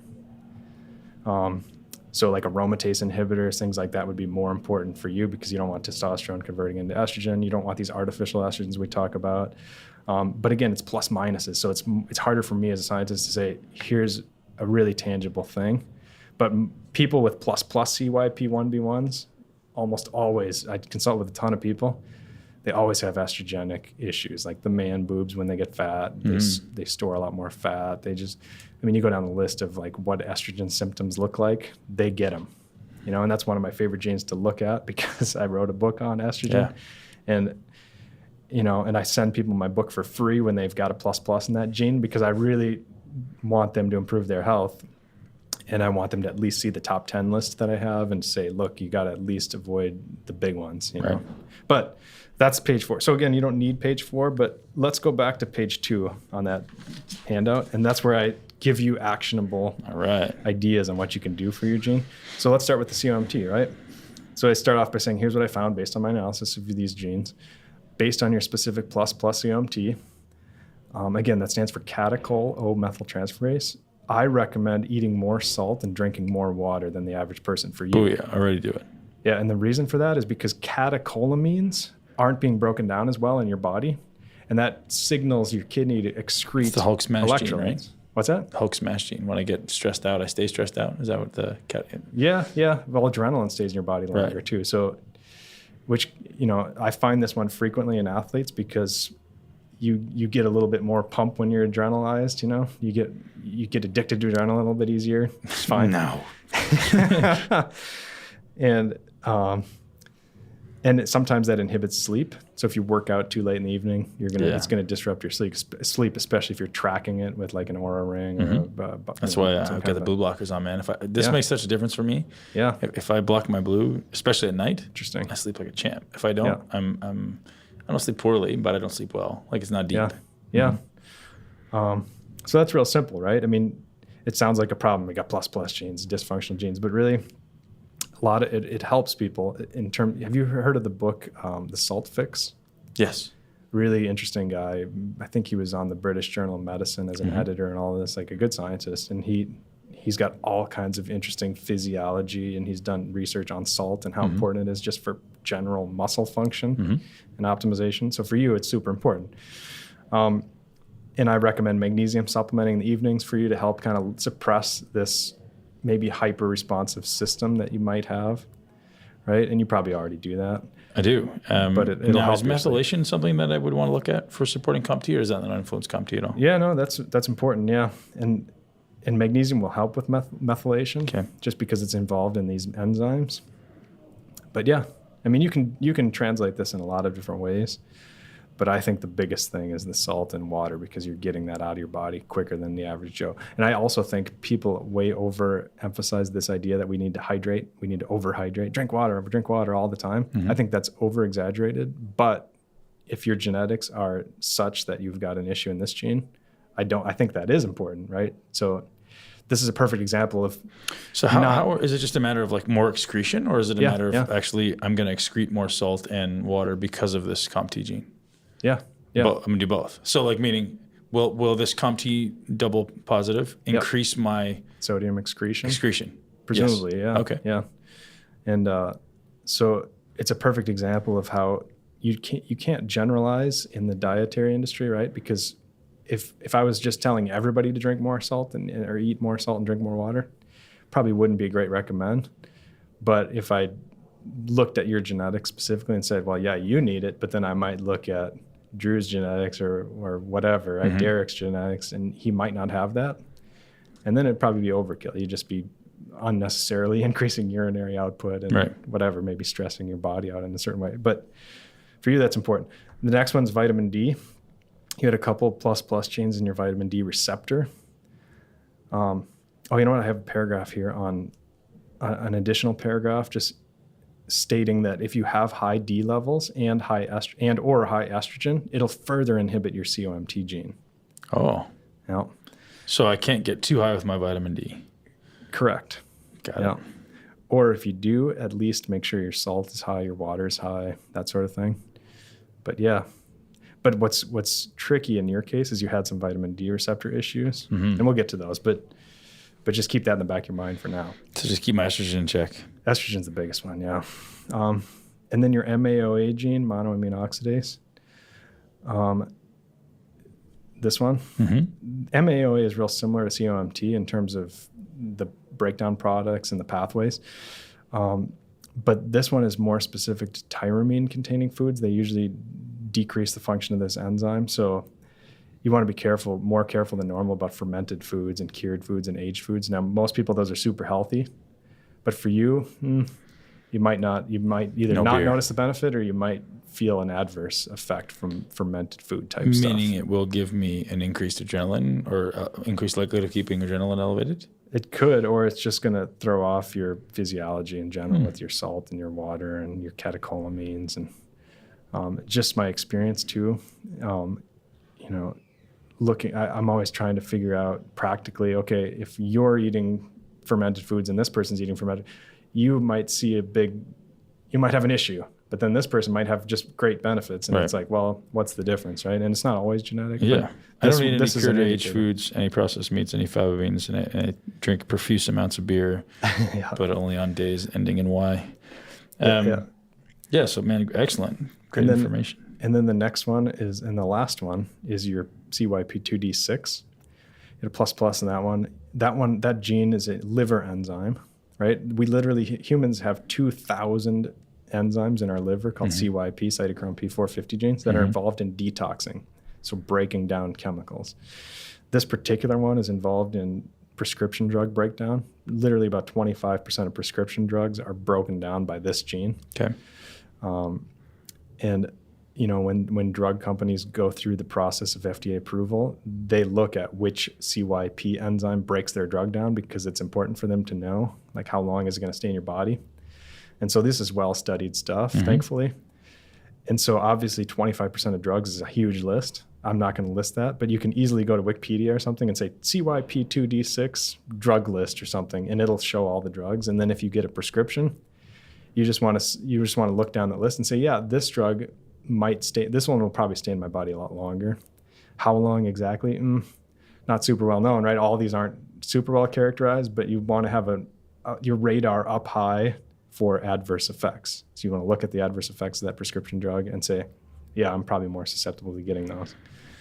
I mean, good to know, man. You're probably not on prescription drugs, but just if you ever were, Well, at some point there may have been some anabolic influences in my life. So yeah, the likelihood of that influencing my liver toxicity would be high, right? Yeah. And sometimes it's a benefit to have higher levels of whatever, but in this case, you just want to be aware. So next page, that's pretty easy. Like I said, man, your detox genes, they're pretty clean. That's great. So it doesn't give me as much to talk about. We have plenty of other stuff on that random genes. So at the top of this page, this is plus minus genes. Okay. And you'll see I say that they have, in general, plus minus means you're not going to see as much of a health impact. But if you've got multiple plus minus on the same gene, then I personally do see health impacts consistently with people. Varies a lot, so it's hard to put a number on it, but it's worth noting. So based on your specific gene, vitamin D receptor, and that's a little typo, I should have plus minus, right? It's my bad there, I'm traveling. Right, you had multiple plus minuses on that gene. I recommend higher than normal D. So sun is really important for you specifically. Up to 10,000 IU, somewhere in that range. Honestly, you probably have a good sense because you're a biohacker. I mean, do you know your levels? Usually I ask people for their blood work if they have it. I was in the high 60s, I think. Oh, that's awesome. Yeah. So you're good here because your receptor is just not taking it up as much. So that includes your gut receptor, and that includes the receptors in your cells throughout your body. So as vitamin D is cruising around your blood, those receptors aren't going to stick as tightly to it, and they're just not going to take as much up. So you're not utilizing it as much, but above 50, I think, is good. So probably, so there's different schools of thought with supplementing with vitamin D. Some people say a high bolus dose less frequently, and some people say a lower amount more frequently. Consistently. So for me, it probably makes more sense to do more consistent low dosing because I'm not going to have that higher amount of uptake. Yeah, so I want to kind of subject it more often to things. Yeah, smart. And I often talk to people about, these studies because there's a lot of people arguing that high levels are just completely superfluous and unnecessary. But if the native tribes around the equator are around 100, which they are, nanograms per deciliter, and as the average American is around 30, that's a huge discrepancy, right? And I think it's better to be closer to what the native indigenous people are that are just living outdoors and active. Yeah. And they're not supplementing anything. So I think if you're going to err, I kind of call it the paleo principle. It's like err on the side of what our ancestors were doing. And yeah, sometimes that's debatable on what our ancestors were doing, but try and decipher that as much as you can and try and err on that side rather than the American side. And just as a side note, because it's an interesting story and because you're not paying per hour, which people, I don't want to tell stories when I'm doing DNA consulting generally, but I know a guy at Boston University who's he's a vitamin D expert. I did my PhD there at the med school, and that's where he is at the medical school at Boston U. And he got fired from BU, and then they had to rehire him. They had to go through this legal process and basically legally get back on Boston University, force them to rehire him because it was kind of I don't want to get into that detail, but basically he's a vitamin D expert, and he's the guy who basically has just really pioneered this idea that standard American vitamin D is terrible compared to where it should be, and the recommended daily values are way below what they should be. He's the guy, and he does consulting for zoos because they have a lot of infertility in the zoos, and they've always blamed it on animals in captivity, like, oh, the panda bears are infertile because they're not, they're in captivity, and that's just what happens. No, so he discovered that their vitamin D is crazy low because they're behind glass and they're not getting sunshine. So even bears that have a lot of fur, they need sunshine hitting their skin to convert that cholesterol to vitamin D. Wow. And of course, they're probably on some silly low cholesterol diet too in the zoo, but whatever. High grains, right? So soy and grains. So he goes around and gets paid big money to consult, and all he does for the most part is just give them vitamin D, and boom, the fertility comes back. Like Komodo dragons suddenly start having babies, and it's awesome. But it shows you the power of vitamin D, right? And interesting. And you wonder how. I always go down the path of wondering with all these extinctions happening, like how much that has to do with the estrogenification. Estrogen is the biggest one. Yeah, I think so funny, too. Right? I mean, they found it in alligator urine here in Florida. It's just everywhere. Every time you look close enough, it's there at the nanogram levels at least. And those are the levels that are active with your hormones. But crazy. Yeah. MTHFR. So that one, let me just go back to page 4 here. You didn't, so you had, and jump back to page 4 yourself too, if you don't mind. You see the MTHFR, you have the plus minus on C677T. This particular genetic variant is a really nasty one. If you had a plus, I actually have a plus on this one. And it basically alters your body's ability to convert folic acid into methylfolates, right? So folic acid used to be patented. It's a fake chemistry compound made in labs. And I'm kind of working on a book on this too, even though it's kind of such a side project because I have so many priorities. Mm-hmm. But it's such an interesting story. And personally, I've seen so much impact in me and my own health with this one. And I've helped people. I find almost every time you get a miscarriage, they've got this issue. Super, super high association in my experience consulting. And I do a lot of this. I do this every day. And when I say this issue, I mean plus, MTHFR, C677T. This is the nasty one. For a plus minus, they've done a ton of studies on it, and they show that you're, like for you as a plus minus, you're 35% less efficient in processing folic acid. What I mean by that is you're not converting it to methylfolate. You want to avoid folic acid. It's fake. Eat spinach. They have folates in spinach, methylfolate. Mm-hmm. Eat raspberries. They have methylfolate in that stuff. And that's one of the problems with multivitamins is they've got folic acid almost across the board, except good ones like Vinnie Torridge makes a good one. There's people out there now that are making good ones with folate. But the ones with folic acid are actually causing problems because let's say your receptor is not working, right? Or you're not converting it, not the receptor, but the enzyme's not working. So you're not converting folic acid into methylfolate. Now, let's say you take a bunch of folic acid, which some doctors will tell you to do. They find this gene problem and you're having trouble with fertility. So they say, take tons of folic acid. What that does is it clogs the system. It actually sticks to the receptors and then it's not getting downstream because you're not processing it. Right. And so you're not even converting it to methylfolate, so you can't use it. And the reason that's so important for miscarriages, you don't make DNA out of thin air. You make it out of folic acid, methylfolate, right? You don't even make it out of folic acid, which is kind of a misnomer that it's a vitamin. It's methylfolate, right? So you're not making DNA. If you've got a fetus dividing like crazy rapid, they're obviously in need. They're in a high demand situation for DNA. If you don't let them make DNA because you don't have methylfolate, you just got a bunch of folic acid gumming up the system. So even if you're eating the spinach and the raspberries, it's not even getting in there because the folic acid is gumming it up. Oh, wow. Then you find the miscarriages and the struggles for fertility.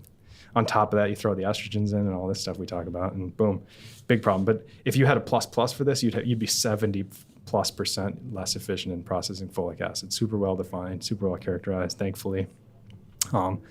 So avoid folic acid. Excellent information. Thank you.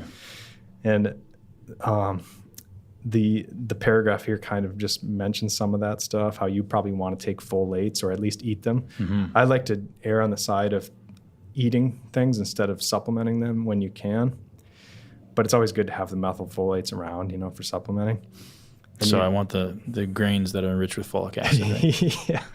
And what the crazy thing is, what got me going on the book was my dad's got this one, and he's had massive health issues from this because as soon as he switched over, he had massive benefits, just like me.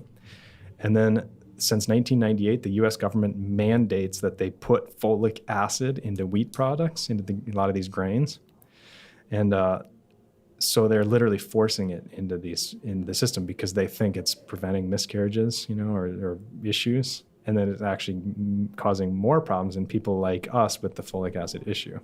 Not a lot of people have the 677T, but most people I consult for have issues with their MTHFR gene. There's the 1298. There's different versions of issues. So the best solution is just supplementing with methylated folate. Yeah. Or eating greens, right?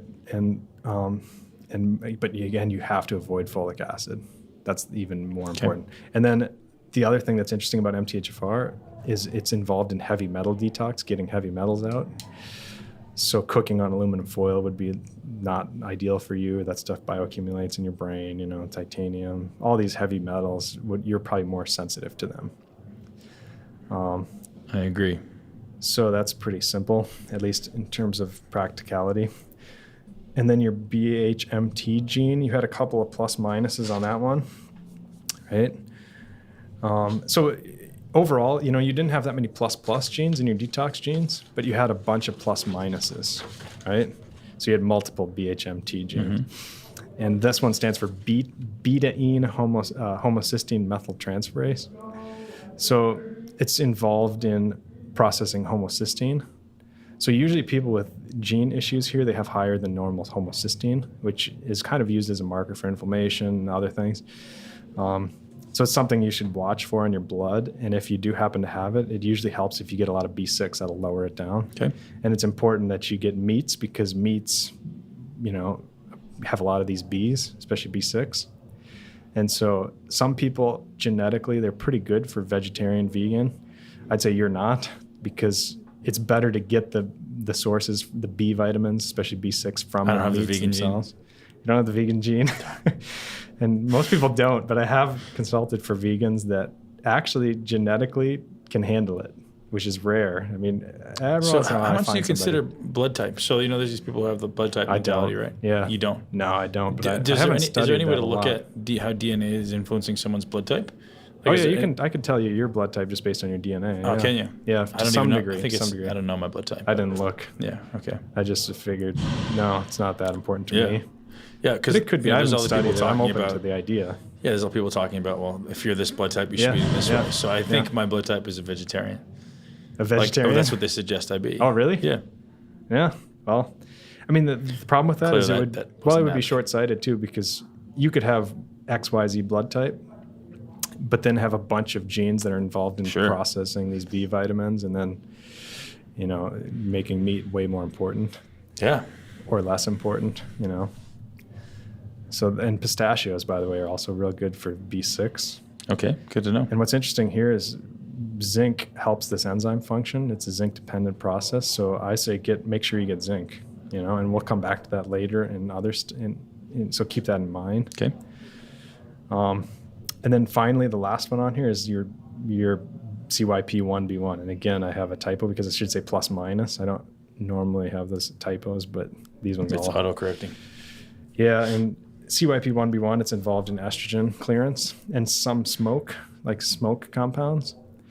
So you're probably more sensitive to like smokes and stuff. Like shouldn't be smoking. Yeah, you shouldn't be smoking. Cigarettes. You gotta give it up. But it's funny how many people, if they have a plus, especially in this, they really are disgusted by smoke. Like cigarettes, it just like appalled them. I get nauseous as soon as I smell it. Yeah, and that's what's going on. It's usually your body is telling you. Now, that cigar you can't smoke for some process reason I have an emotional attachment to. Oh yeah, my grandfather smoked cigars and I can deal with it. But did I ever tell you I grow my own tobacco? No. Yeah, so I grow my own and I roll my own cigars. Wow. So I used to smoke a pipe here when I lived in Florida, and I grow Black Mammoth in this variety called Havana, like a lighter variety, and then you can mix and match. Were you smoking your own cigar last night? No. I was down in You didn't bring it with you? Ybor City. Yeah. Actually, I don't have any more of my own, or I would have probably brought them for you. But because that's when I smoke my own, I smoke them socially with other people that want to taste like homemade smoked cigars. Yeah. How different is it than a commercial one? It's great. It's awesome. Yeah. But it's the rolling process is an art. So mine always look lumpy and they look kind of like a turd or something. It doesn't look as good. Hey, man, but that's why I was down in Ybor City in Tampa here because it's like the cigar capital of this area for sure. Yeah. And I was learning some tricks yesterday. Very cool. Were they teaching you how to roll? Oh, for sure. They just do it right there. So I mean, I know, but it's mostly just a feel and an art thing. So learning it's more doing. Very cool. But yeah, it's fun. And I think a lot of the smoking stuff, they're putting so many chemicals in there. It's like, is it the chemicals? Is it the tobacco? Right. Are you inhaling it into your lungs? Or are you just puffing it out like a cigar? There's a lot of that, These medical doctors are rightly concerned about smoking, but it gets exaggerated when you're talking about organic homegrown tobacco or good products that you're not breathing into your lungs. Right. Which I'm okay with, but I'm okay if you don't want to smoke also, including cigars. But the smoke gene, right? So that's you're a perfect example of somebody, you get nauseous. Yeah. That's usually what I see some visible manifestation of having this. Kids, I don't feel like a crybaby anymore when I leave places where people are smoking. Yeah, and estrogen stays in your body longer because of this gene. Now, again, you're not plus, so it's not usually as obvious, as dramatic, but you had a bunch of plus minuses on this gene. So the phthalates, all the ones that I talk about in my book, the red dyes, the lavender, that stuff you want to avoid more than the average person because, those are estrogenic. And they're staying in your body longer. So in other words, they'll have more of an impact. Yeah, it's funny that I think somewhere unconsciously I know all these things, right? Because these are all things literally, like if I were to tell you my daily routine, well, every that's one of because these things is on there. You're super dialed in, right? Yeah. Most people aren't even close to as dialed in as you are. The only one that I can't honestly say that I do daily is vitamin B6 intentionally, but I do everything else. Right? Oh, yeah, for every sure. day? Oh, yeah. Yeah, so you don't need the vitamin Bs by themselves, probably. But literally, including all the way down to the methylfolate, vitamin D, magnesium, zinc, all these things, and supporting estrogen detoxification. Yep. Interesting how that works, man. Yeah, it's Figured cool. it out. Well, let's talk about extra genes. So that's the first part. But then, so I have this panel of detox genes that I like to look at, and they're involved in various ways of detoxing. Is that in here as well? Or you got it? Yeah, I've got my own page, and that's on this side of the folder. Got it. And what I do for you is I give you this Excel sheet, and I printed it, but normally I would just email this. And I number these. And so if you want to take notes, rather than having you write down all these references and all this complicated stuff, you can just take a little note if you wanted to research these genes later on your own. This gives you that opportunity. Okay. Right? And so this is just for listeners. This is 1 through 35 on an Excel sheet, right? And all these reference SNPs. RS means reference SNP. And sometimes you'll see the GS, that means a group of SNPs. So not just one, but there's a whole group associated with health issues. And these are, again, super well studied. And I don't have like a really nice piece of paper I can give you that just has it all on there because there's thousands. Like I said, 23andMe does 600,000 SNPs, right? Mm-hmm. So I've never had the time to sit down and write up a little thing for all 600,000 of these genes. So what I do is I vary it. I just write my own notes based on your DNA. What was RS again? RS is reference SNP. That's what it stands for. So scientists use that as kind of a way of researching these genes without listing all these goofy names that we've made up over the years. Right. And I can tell you the names, right? So like the first one is the gene called PER1, and that's period circadian rhythm gene, PER1, and it has to do with sleep. So I figure we'll start with sleep. Yeah. Right? Because I emailed you about or texted you last night about sleep because I knew you were an early riser. And so what I'm going to do just as an overview for you is we're going to talk about sleep, then muscles and training, because I figure that's important, diet, mental, longevity, stress genes, and then some drug-related genes. A few more random detox genes that came up, and disease genes, stuff like that. But that's the overview. Okay. So starting with sleep, you had 3 genes that I found that were worth noting. This first one, period circadian rhythm gene, it's a plus, and you see the letters. That indicates plus. Mm-hmm. That you're an early riser. So you genetically, people with this gene, they wake up an hour earlier than the average person. True story. Yeah, but then you had a plus minus gene, number 2, that indicates you're slightly more prefer to stay up late, which is period circadian 3 gene, so PER3. But you're probably a flexible sleeper more than the average person. Sure. But because you're a plus in the morning gene, I think you're a morning person based on your genetics. You might have overridden that. A lot of people, they're actually night owls based on their genetics, but then they override it through discipline and they say, no, I get up at 5. Well, did you struggle at first to get into that habit? Yeah, for sure. So you're genetically disposed one way. You can fight it. You can use discipline, and that's awesome. But it's kind of good to know the genetics, I think, and your tendencies. The third gene on there, you actually have a 2-fold risk of developing restless leg syndrome. And the gene there is MEIS1. And again, you can look up the reference SNP too, but it's a plus. And I don't honestly have a lot of practical ideas on how to fix that. Usually magnesium helps. Have you ever struggled with restless leg? Good. It's probably because you've got good vascularity, you've been working out, you're in shape. Those are all the kinds of things I would normally recommend if you've struggled with it. But this gene, there's not a really clear light at the end of the tunnel where I can say, this is definitely what you should do. This will probably nail it on the head. But at least I want you to know you've got it. Got it. So there's a pharmaceutical that may or may not be used in bodybuilding. Called quinine sulfate. And that's the only medical indication in the U.S. for quinine. And it's just used for cramping. Yeah. So when bodybuilders compete, cramping is a big thing. So is that used in malaria treatment too? It is. Yeah. That's exactly what it's used for. Yeah. So it's, So when you just drink some tonic, gin and tonic, it's got some of that. Maybe. Yeah. So I may or may not have had a previous restless leg prescription in my life. Oh yeah. Yeah. Well, and there might be excellent, strategies for preventing or improving restless leg if you had it. And that's where sometimes, I don't know everything. I can dig in and find a lot of interesting stuff, but you can too in a lot of ways. And if you did develop restless leg, I'd say go to that gene, look it up and look at all the research. And that's the beauty of doing DNA, I think too, is it's not going to change. Your DNA is what it is. If I want to train, so later, I'm good. If I take weeks off, it's a different thing. Yeah, you're probably twitching all over the place. Yeah. Well, I notice it only when I fly. Like sitting on an airplane for 17 hours. Do you wear compression? No, I don't. But I just notice if I'm training properly, I chill, man. If I'm not training, I get a little restless. Oh yeah. I think that's true of everybody. But I use the compression socks sometimes. Yeah. Not that I'm a marathon guy, but if I was, I would wear them after that too as a recovery. Sure. In certain situations, but flying also. But let's talk training, man, because you have some cool genes with training. And we'll start. So number 4 is kind of where that's at, where that starts. Yeah.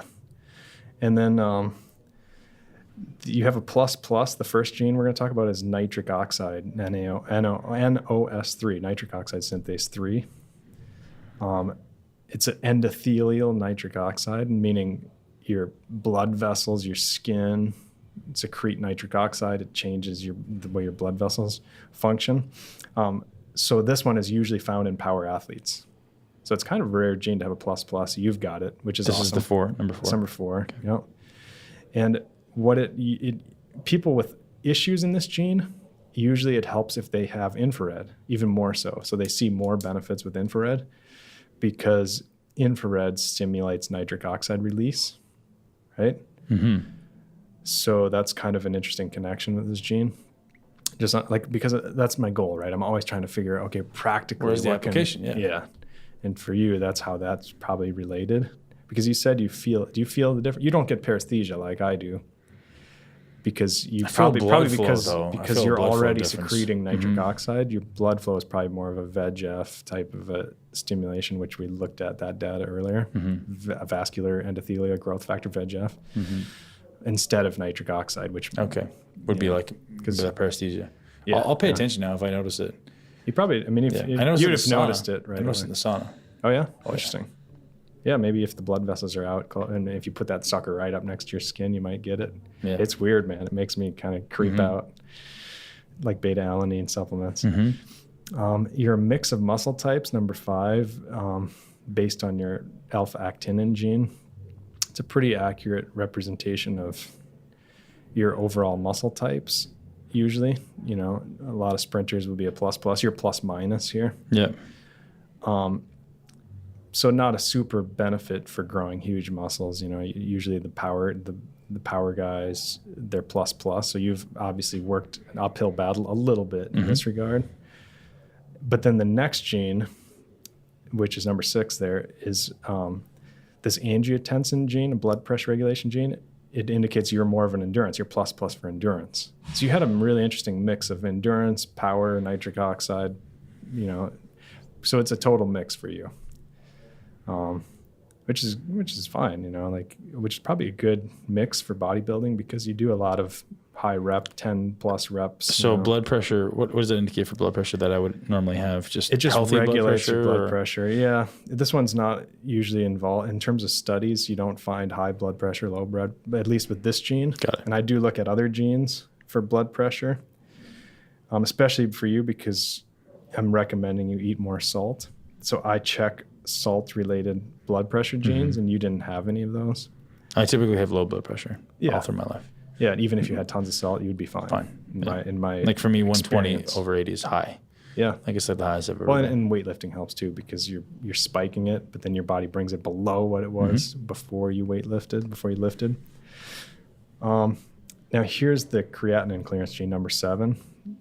I can't remember if we were talking about this. Maybe I think I was talking about this with Danny actually, because we were looking at his DNA this morning just on an app. But you have good creatinine clearance, healthy kidney function, plus minus, but it's tending to be a good gene, right? So plus doesn't always mean excrement. It might mean a weird variation that gives you higher muscle strength or higher kidney secretion of creatinine. So if I had plus there, it would be extremely good kidney health. Yeah. Got it. Yeah. At least in this case, right? And that's a great thing because that means you can hammer the protein compared to most people, and it's not going to be quite as taxing on your kidneys. Good to know.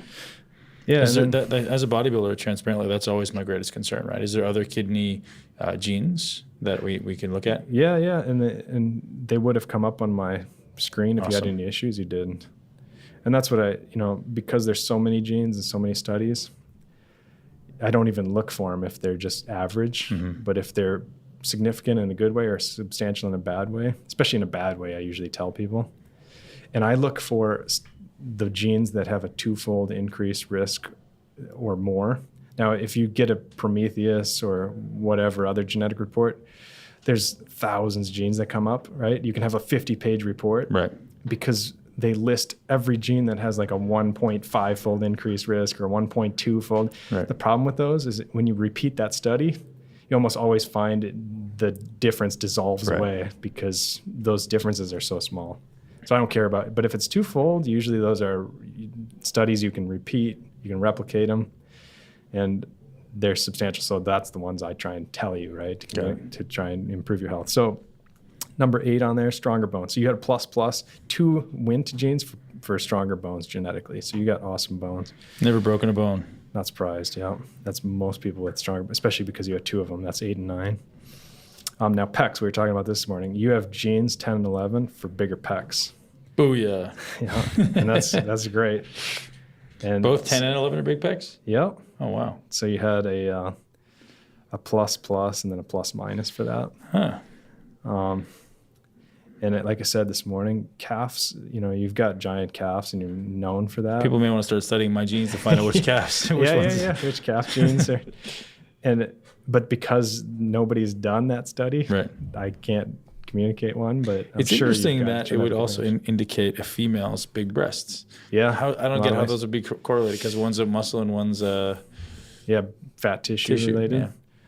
I don't know, honestly. It might be collagen production. It's probably muscle related too. Interesting. But I could look into that question. Cool. It's a great question. But some of these aren't within the genes. Some of these SNPs are outside of genes, right? And I think these are a perfect example of that. So the genes make proteins, right? They're the regions within your DNA that get transcribed and then translated into a protein. But there's obviously plenty of other areas in your DNA that aren't transcribed. They used to just call them junk, your junk DNA. Right. But now we know it's really important for regulating things. And these breast genes, these PEC genes, they're in that region that's not even associated with the gene. So we don't understand how it works, to be honest. Otherwise, I would have written it on my notes here. Like if you do research on it, it won't say, this is the gene that you've got for that. It'll just say it's within this chromosome region. And what that means is it's just on a random area that we used to consider junk. Now we found, oh my gosh, it's important for PEC development. So I don't have the bicep gene, I guess. Well, you don't have any negative bicep genes. But yeah, the PEC gene helps. And I like to try and identify people's strengths so they know genetically you may have a strength in this way. And then weaknesses, you may need to really work on that area to really bring out. I'd love to know how they define, like what advantage that would give you, like as far as your ability to build pecs. Like what's the mechanism? Great, I have this gene. What usually happens is, again, it's on a junk region of DNA. It's on a random region that's not even associated with the gene. So what happens is DNA folds around these histones. So it's all folded up. And so the region that you've got a mutation on or a variant is a region that proteins bind to. Mm-hmm.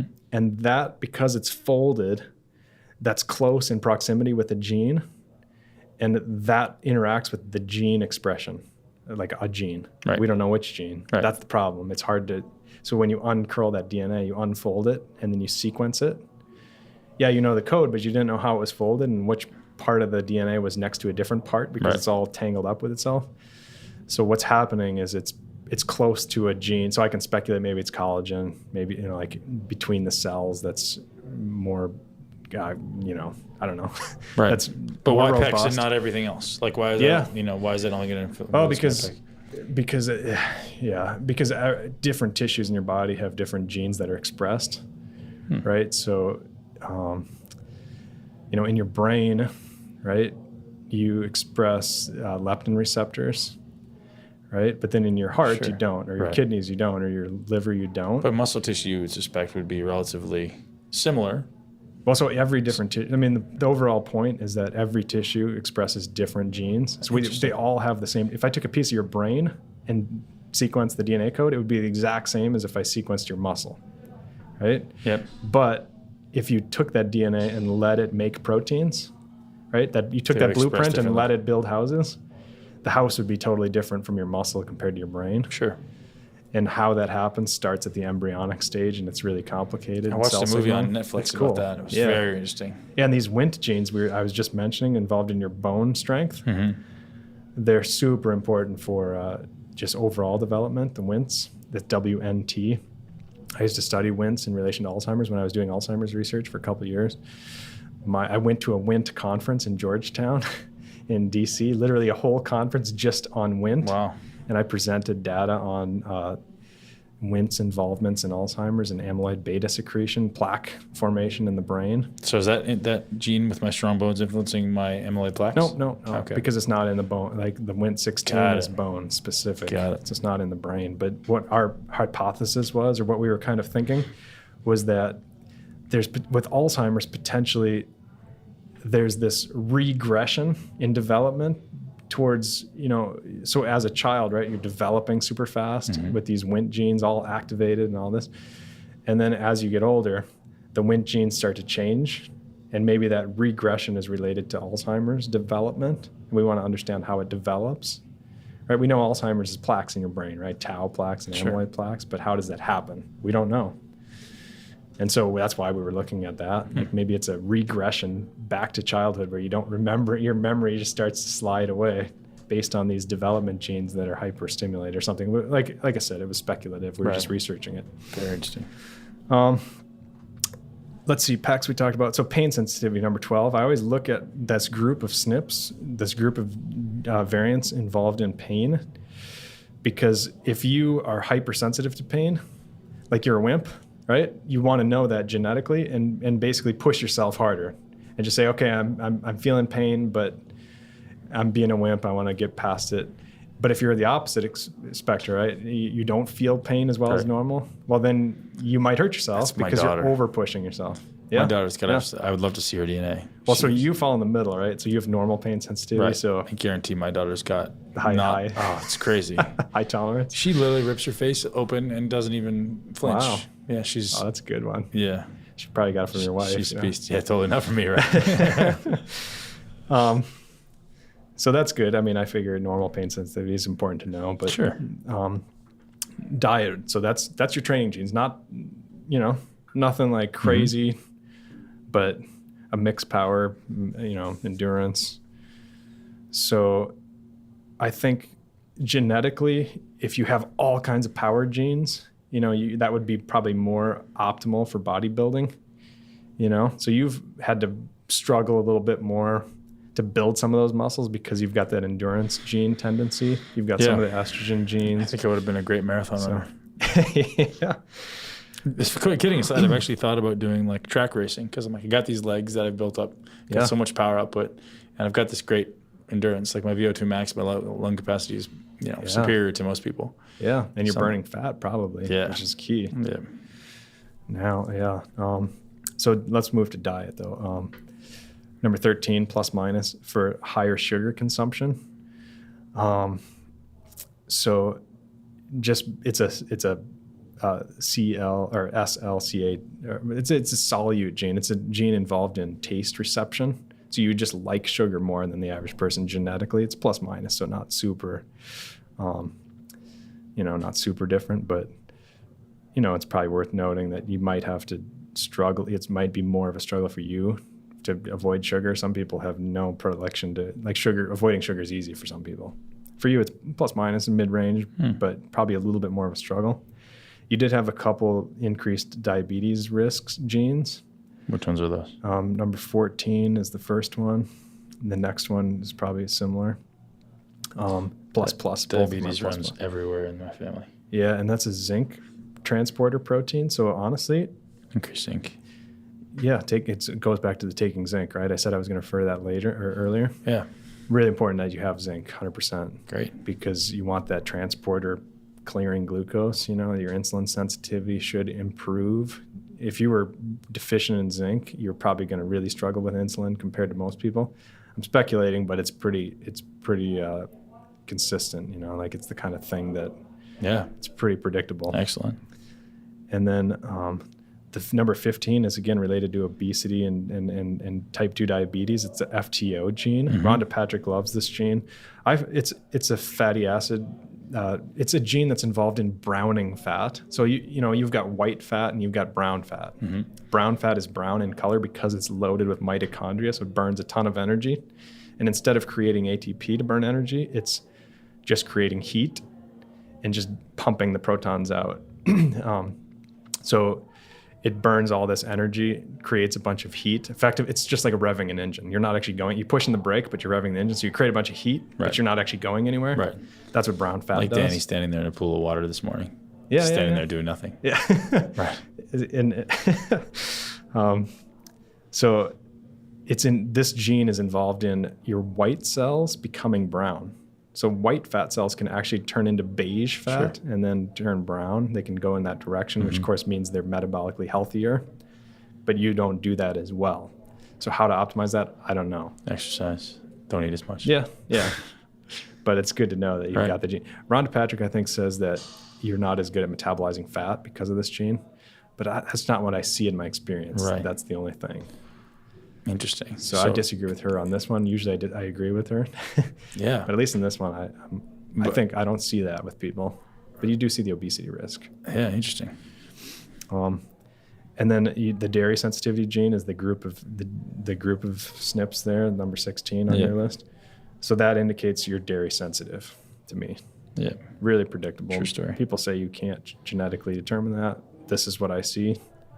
And so you want to avoid dairy, Usually it's either casein or lactose, and you can use strategies to figure out which one it is. Both. But yeah, it's usually it's one or the other or both. Then number 17 is a FOXO3 gene that you have that's not optimal. It's plus 17 and 18 are both FOXO3 genes. FOXO3 is involved in glucose metabolism. So the studies show that people with these genes, they're 3 to 5-fold less likely to live to 100. So it's kind of an aging gene. And the only reason it's an aging gene is because you're not burning sugar as well. So most people in these studies are eating a ton of sugar. So for you don't want to do that, or it's going to decrease your longevity. Great. So sugar for you is going to be detrimental, even though you're attracted to it with your taste buds, right? With number 13. Yeah, I don't eat it. And then finally with the diet, number 19 there on your list, plus for a 2-fold increased risk for Crohn's disease.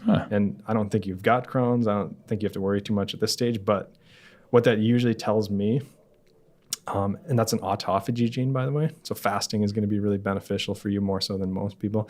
Autophagy is cellular eating, and it's an efficient way for your cells to recycle proteins rather than just making new things from scratch. But it tells me that grains are going to be more of a risk for you because usually it's related to your gut lining and how tough that is, right? This is one of those genes that I consider when I'm thinking about how important it is for you to avoid grains. I think this one is important. Okay. Good thing. So grains, they got the folic acid. They're probably disposing you to leaky gut Everyone more than should most be eating people. grains. And then they're full of carbs, and you're not metabolizing the carbs as well. So for you, you got to avoid grains even more than most So I don't some people metabolize carbs well, and I don't metabolize fats well. Yeah, according to the FTO gene, yeah. So I got to become a carnivore. No, but I think, well, yeah. So meat, and you've got a bunch of pro-meat genes that indicate meat's really beneficial. So that's true, yeah. Except I think you're okay with fat. Do you think so? It's just, like I said, I disagree a little bit with Rhonda Patrick on that one. It just predisposes you to diabetes in a standard American diet study. What does that mean? I don't know. It probably means sugar plus fat at the same time is really bad for you. Right. Because that's what most Americans are doing. They're eating sugar and fat. And that will probably whiten your fat. It'll make the fat less, they'll store more fat. They'll have less mitochondria. They'll burn less energy if you're eating sugar, if you're eating carbs and fat at the same time, just for you specifically. Good to know. That's probably what's happening. And then number 20 on your list there on your Excel, which isn't an Excel because I printed it. These are mental genes. And I know I talked about FOXO3 already and sugar metabolism, but the first one on there, number 20, is a plus for longer telomeres. So that usually indicates longer longevity. So if you did those telomere studies that you can do, which are kind of cool, yours would probably, your biological age is probably better than the average person. Great. Even if you weren't doing anything healthy, and you're doing a bunch of everything healthy, so you're probably super young according to your telomeres, which are the end caps on your DNA. Right. So I've had it done twice, and it's changed. It comes back younger? No, terrible. Really? First time I did it, I don't know if I was, that's why, honestly, one of the reasons but one of the things that was like made me okay with retiring from bodybuilding. Yeah. I had already decided. That's probably what I would have attributed it more for sure. to the body. So I had already decided to retire, but I did the telomere test. When did you do it relative to compete, like posing? Like an actual 8 weeks after competing. After, okay. And then I did it again 18 months later. And it was better? Substantially better. Yeah, exactly. So I went from 51 to 39. Yep. Yeah. Because when you're competing, you're starving yourself, and your telomeres are they're gonna chew themselves up. Yeah. And that takes a long time for them to recover back. It's only 18 months, and I saw a big that's why I thought maybe the first one was a little bit skewed. Oh, for sure. The subjectivity of it, like who knows? But no, it's interesting, and it's a kind of a good thermometer for how sensitive you might be. You know, like if you're eating a ton of gluten and stuff and you get your telomeres tested and they're super short, and then you get off the grains and then they lengthen up, you know, longevity, man. Right. But you've got genetically better telomeres. And then the next one is interesting, 21. It's your oxytocin receptor. It's a plus minus, but it usually means you're less, the scientists say you have less empathy because of that gene. But I don't think that's true, because in my experience, people with this gene, they have incredible empathy, but it's just the terminology. Usually it means you're more stoic, or you're more unflappable. Like basically the way I see it in people I consult with every day is I see you just don't care as much about the Twitter comments and the trolling and stuff like that. Right. You don't get super upset about it. And some people do and I think it's related to oxytocin. Yeah. This is the Twitter gene. The troll gene. So it's not really empathy. Got it. It's something different slightly, right. But scientists define it as empathy for to look at the studies. So, and you see it in like serial killers on the far extreme, which you're not the far extreme.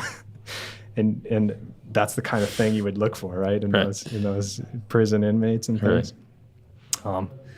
But I think that's an advantageous gene to have, because if you don't get super riled up about some silly Twitter trolls, you can move on with your life and improve your business and all that. Right. Because anybody who does who is self-employed and running their own business, you get a lot of flack these days from all the social platforms. Yes, sir. ApoE3, I'm sure you know you're an ApoE3. ApoE3. Yep. And that's an important gene because a huge amount of your brain is made up of cholesterol. Mm-hmm. And so that's one of the reasons, like if you have diabetes and you're eating a ton of sugar, you see a huge increase in Alzheimer's risk, because sugar, not good for your brain. Cholesterol, awesome for your brain, right? Like having high cholesterol decreases Alzheimer's.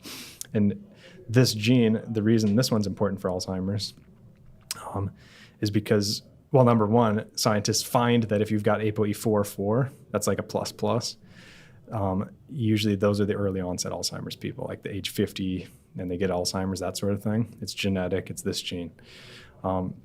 It doesn't have to be that way. You can prevent it, but you want to know in advance. So you can there's a lot of strategies, including sugar. I think that's probably the biggest one. Sugar, inflammation. Use infrared, set it right up against your skull. It gets through, it decreases Alzheimer's. There's good strategies. But with ApoE, right, it's a cholesterol transporter. So you have these so cholesterol floats on water. So if you were to eat cholesterol, your blood is like water, just like the estrogen. It would float. So you need a transport system. Apoproteins are a transport system. So you've got ApoA, you've got ApoB, you've got ApoC, of course ApoE, right? And so you're transporting cholesterol. ApoE specifically is highly expressed in your brain. That's kind of like your brain cholesterol transporter.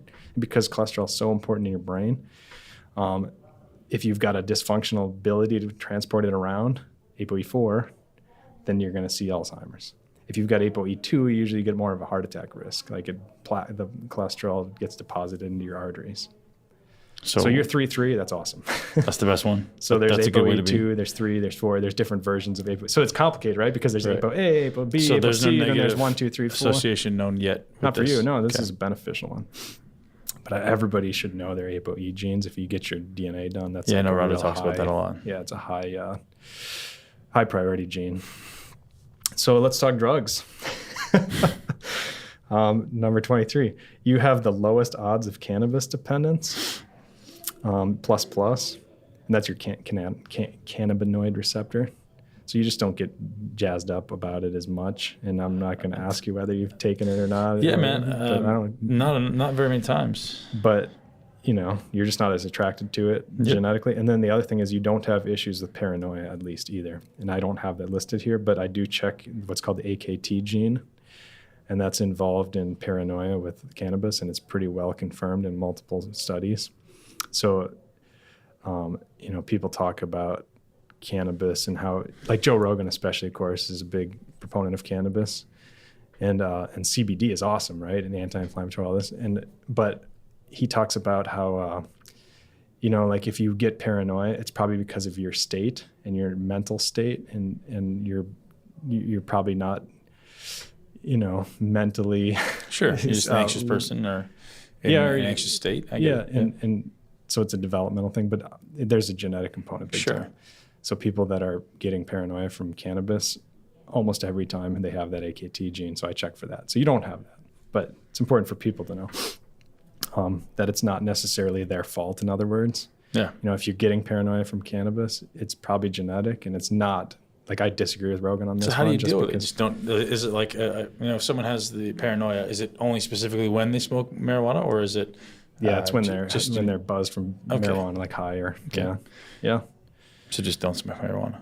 Well, you can go that route. Yeah. I mean, paranoia, and what I agree with Rogan on is it can be beneficial in terms of assessing the state that you're in your life and kind of where you're at. Maybe you need a little paranoia to kind of get you up and moving, but at least my brain always goes to what's the mechanism? Is like we talked about, like, is it just the gene transcription, or is there like it's mental influencing some pathway that maybe you could influence some way? Like, is it influencing some? Well, the cannabinoid receptor is really easy, right? Because your brain expresses these cannabinoid receptors because you have endogenous cannabinoids. In other words, your body makes chemicals that bind that receptor. And just like opioids, right? You've got opioid receptors. Sure. And so, if you've got a dysfunction or if it doesn't bind opioids as well, or if your opioid receptor doesn't stick to them, or if your cannabinoid receptor doesn't stick to them, you don't get as much activation. Right. So you don't get, like I said, you don't get all hyped up about it. You don't feel you don't feel as different. So, you're pretty more apathetic about it, or neutral. Like, cannabis, whatever. But if you had major stimulation, right, you'd be like, yeah, cannabis. That's usually how it would manifest. Interesting. And same with the paranoia gene, right? It's in your brain. It's a neuronal change or stimulation change. Anyway, so number 24, there's only a few more, but 24 is nicotine dependence. So you have less nicotine dependence. You're ++, and that's your nicotinic acetylcholine receptor. So basically, not super important to know, but I think because you have less nicotine dependence issues genetically, Yeah, smoke some cigars. You're probably not going to get addicted. If you had really high predilection to getting addicted, I'd say be really cautious. You know what I mean? Especially with you, because the smoke is you're more sensitive to smoke. So that's how I'm thinking about this. And then let me just look here. The number 25 is another nicotine gene. That's actually a CYP gene. And you have a non-functioning variant, meaning you're missing that gene, the CYP2A6, and that's involved in nicotine breakdown. So nicotine stays in your body longer as well. So nicotine is interesting for you because it stays in your body longer, but you're not quite as addicted to it. Your receptors aren't popping quite as much. And smoke is a big factor. So it is what it is. It's kind of a yin-yang, some pluses, some minuses. Right. Yeah. Nicotine can be a performance-enhancing drug that's legal in a lot of ways. I appreciate it. Yep. I've been known to chew a piece of nicotine gum from time to time. The gum is great, exactly. Yeah. You just don't want to smoke. And it can be preventative against Alzheimer's in certain ways. Now, there's studies that suggest the opposite. There's kind of people on one side of the fence, and then people saying that it protects against Alzheimer's. I'm more on that side with the nicotine, just based on my own research. And I think it's because it activates your brain. It fires neurons, just like meditation is good at anti-stress. Like these people that are sitting and watching TV, they're probably getting more Alzheimer's because their brain isn't really firing. But let's say you're watching TV and chewing nicotine gum, your brain is artificially firing as if you're learning a new language or you're doing something. You're stimulating it chemically, which is still beneficial in my opinion against Alzheimer's. But the risks with the cigarettes are so far, superseding the benefits that you don't want to smoke cigarettes. So the takeaway is only smoke homegrown tobacco. Yeah, with the cigar. You're more stimulated by coffee. And I think you're actually a fast metabolizer of caffeine, right? So I have that on your detox genes. So within 4 hours, you're burning it off, which is a minus gene. But this gene is interesting because it's a group of SNPs that indicate you're more stimulated. So you get stimulated, but you break down really fast. So it's similar. It's kind of an interesting clash in your genetics. So I can drink lots of coffee and benefit. And get super juiced up about it, yeah. You have, in terms of alcohol, I always look at various alcohol genes because a lot of people have predispositions to alcohol dependence, like alcoholism, and some people don't. You don't. I don't think. I'm just going to double check. Yeah, you don't have any of that, but you do have, and you have a beneficial gene that a plus number 27 for decreased risk in coronary heart disease from a glass of wine per day. So you've seen these headlines that say like drinking wine every day is better than going to the gym. I would be, except damn glyphosate. I'm like, I can't do it, man. Yeah. Especially North American wine. I'm like, if I can get something, from overseas, I'll drink it. But yeah. Well, the other thing too is, for you and your genetics, a glass of wine per day would be beneficial. And that's your cholesterol esterase transporter gene, that's CETP gene.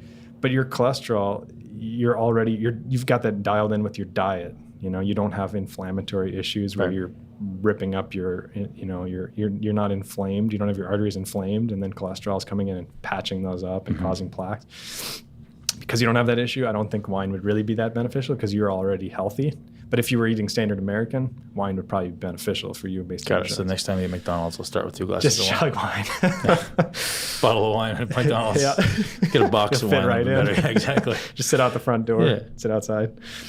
The next gene is GS191. So that's it's a group of genes involved in ibuprofen metabolism. So basically you have poor ibuprofen metabolism. So I would avoid the heck out of that for you. Never take it. That's your CYP2C8 and C9 genes, these liver enzymes. It's just they're not breaking it down. And there's a lot of new adverse effects they're discovering with it, I'm sure you know. Man, you couldn't pay me to take this stuff. Good, yeah. So that's it for that. Number 29 was interesting. I listed it because it's a group of genes. They're checking for your CYP3A5, another liver enzyme, but you don't have it. You're a non-expressor, meaning it's just not there. It's not super rare. But what's interesting is that one's involved in breaking down testosterone. So the fact that you don't have it might indicate you would just naturally have higher levels because you're not breaking it down. It just stays there longer, which is a good thing. It's good news. Yeah, I don't have any issue. It's just something, but I don't think there's any specific studies that can prove that. But I mean, if it's breaking down testosterone and you don't even have the gene, yeah, it should increase it. And number 30, you have a plus minus increased susceptibility to novelty seeking. That's your dopamine receptor. I just find that one kind of fun. Yeah, the fact that they call it health related. Right. And then in terms of disease risk, here's the risks you have in case you don't want to mention any of them, but I mean, they're all pretty innocuous. Yeah, I mean, hemochromatosis is the first one. A lot of people have that. What's that? Your plus minus for it, that's high iron. Oh. So you tend to build up iron more. Now, again, it's plus minus, and that's 31 there. And most people that have that as a plus minus, I find that it's not above the recommended range. It'll be right up on the top on your lab tests. So just give blood. Yeah. And you definitely don't want to supplement iron, or that kind of thing. And, it can oxidize, having high iron can be oxidative. It can cause reactions in your arteries you don't want, that sort of thing. So it's important.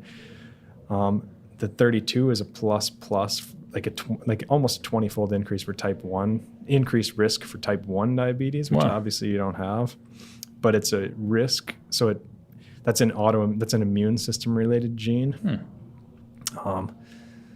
So, you didn't have too many immune related genes, but I always like to kind of check and try and piece together a story. If you've got a lot of hyperactive immune system, it's important to be super careful with these inflammatory foods and all this. That's probably the only one besides the 35 on there, which is a 2-fold increased risk for Hashimoto's. Hashimoto's is when your immune system starts eating your thyroid gland. Yeah. So those are kind of your immune genes. In fact, number 34, I know I kind of flipped the order a little bit, but that one's a 10-fold increased risk for autoimmune thyroid disease. Wow. So you had a couple risks in terms of your thyroid and your immune system. And, so anything that interacts between like soy, for example, like soy definitely interacts with your thyroid gland. That's why you find a lot of kids with goiter and stuff that are on these infant formulas with soy, and obviously avoid the heck out of that. And I know you do, but iodine would be more important than normal for you. You're eating seafood, you're probably fine, but just keep that fine-tuned. You probably want to decrease your fluoride consumption, which you probably already do. So a lot of stuff. There's specific strategies you could do to try and optimize your thyroid function and make sure your immune system isn't in there chewing it up. But you're probably already doing all those things. Just pay attention to healthy gut stuff. Yeah, and just kind of keep an eye on your thyroid, levels when you're doing blood tests. Very interesting. My thyroid level is honestly not great. Yeah, that's probably sometimes my stuff. immune system is elevated. My doc's like, "Why is your white blood cell count high?" Yeah. I was like, "I don't know." That could be your answer. Yeah, and there's a lot of good books on that. I mean, the best I can do sometimes is just point you to experts, and I know you're more versed in that stuff than I am. So thankfully, white blood cell expert. Well, and then these Hashimoto's people and. Detox Genes is the guy, man. You know who he is? No. He's the guy. He's the guy in the world for autoimmunity, but he's impossible to get in touch with. Oh yeah. Yeah, he's the guy. He's a scientist. Yeah, he's a scientist, man. They're notorious. We're notorious for just not. But he's not a scientist who's about, become a celebrity because he's a scientist. Because everyone obviously has some immune-related issues. Autoimmunity. Yeah. He's the guy. Wow. See if we can track him down. Well, let me give you one last gene because we only have one last gene to talk. That's number 33. It's plus minus, so you're a carrier of biotinidase deficiency mutation. That's your BTD gene. That's a really tongue twister gene. Basically, it's where biotin isn't released from proteins during digestion, and it usually leads to less biotin in your system. And then, by the way, biotin is B7, but I recommend supplementing biotin or making sure you get plenty of biotin, because that's usually, if you had the plus for that, you'd be super low in biotin. Okay. And you should try it and see, like just straight up try supplementing a bunch of biotin and see if you feel a difference. I'd predict that you would, and most people wouldn't. You know what I mean? And if you don't feel a difference, don't worry about it. You're probably eating plenty of it with your eggs and stuff. And you cook your eggs. Yeah. Some people, if you're eating a lot of raw eggs, it might be binding up the biotin with the avidin. Eggs have a lot of avidin, which sticks to biotin, and then you just pass that out, and you're basically just passing it out into the toilet instead of utilizing it. Awesome. So, but that's for any of the listeners who want to go out and do the 23andMe, what are the best recommendations that you can make for learning how to read these things? Because then everyone's going to have access to you. Or if you want to give out some type of contact info, you can do that. But, like I said, I've used Prometheus. Are any of them actually useful? I think Prometheus is probably my favorite because it links up to Snippedia. Yeah. And that gives you a lot of good, resources. I definitely do this for people. At a consulting level, I charge $300 for a 60-minute session, which I consider pretty reasonable. Super cheap. Because I have to do work in advance to line this up and take notes for everybody. And to some degree, that's the ultimate because, not everybody has the time to kind of learn how all these things work in concert and the big picture with the physiology and the different tissues. I mean, so some of it, so informative. Yeah. So for like professional scientists, Prometheus, there's a lot of them. There's a ton of them out there actually, and they're all good. I think they all have unique aspects that they're looking at. Mm-hmm. But yeah, I mean, you can send me an email. I'm pretty. I'm happy to do it. I love talking to people. Like I said, I used to do just pro athletes because that 1% difference is a huge difference for these guys. Yep. But I'm I sure found the people that there's who contact so much you benefit. would be serious about it anyways. Like the people who aren't serious, I don't you, get that many junk emails, thankfully. Yeah. So you can give that out, or we can just link to it. Up to you, man. No, both. Well, AJ Consulting Company. If you just Google that, that's where people find my email addresses and things. Amazing, man. That was good. Massive for me. I'm so grateful. So. I hope I didn't bore your listeners too much. No, man, I think that was awesome. Try to make it relevant for everybody else. We'll give them a disclaimer right as the podcast begins. Like, hey, we're about to go into the stuff talking about Ben's DNA. But Dr. J, hey, man. Man, you're awesome. Thanks for having me. Hopefully we can do 10 more of these.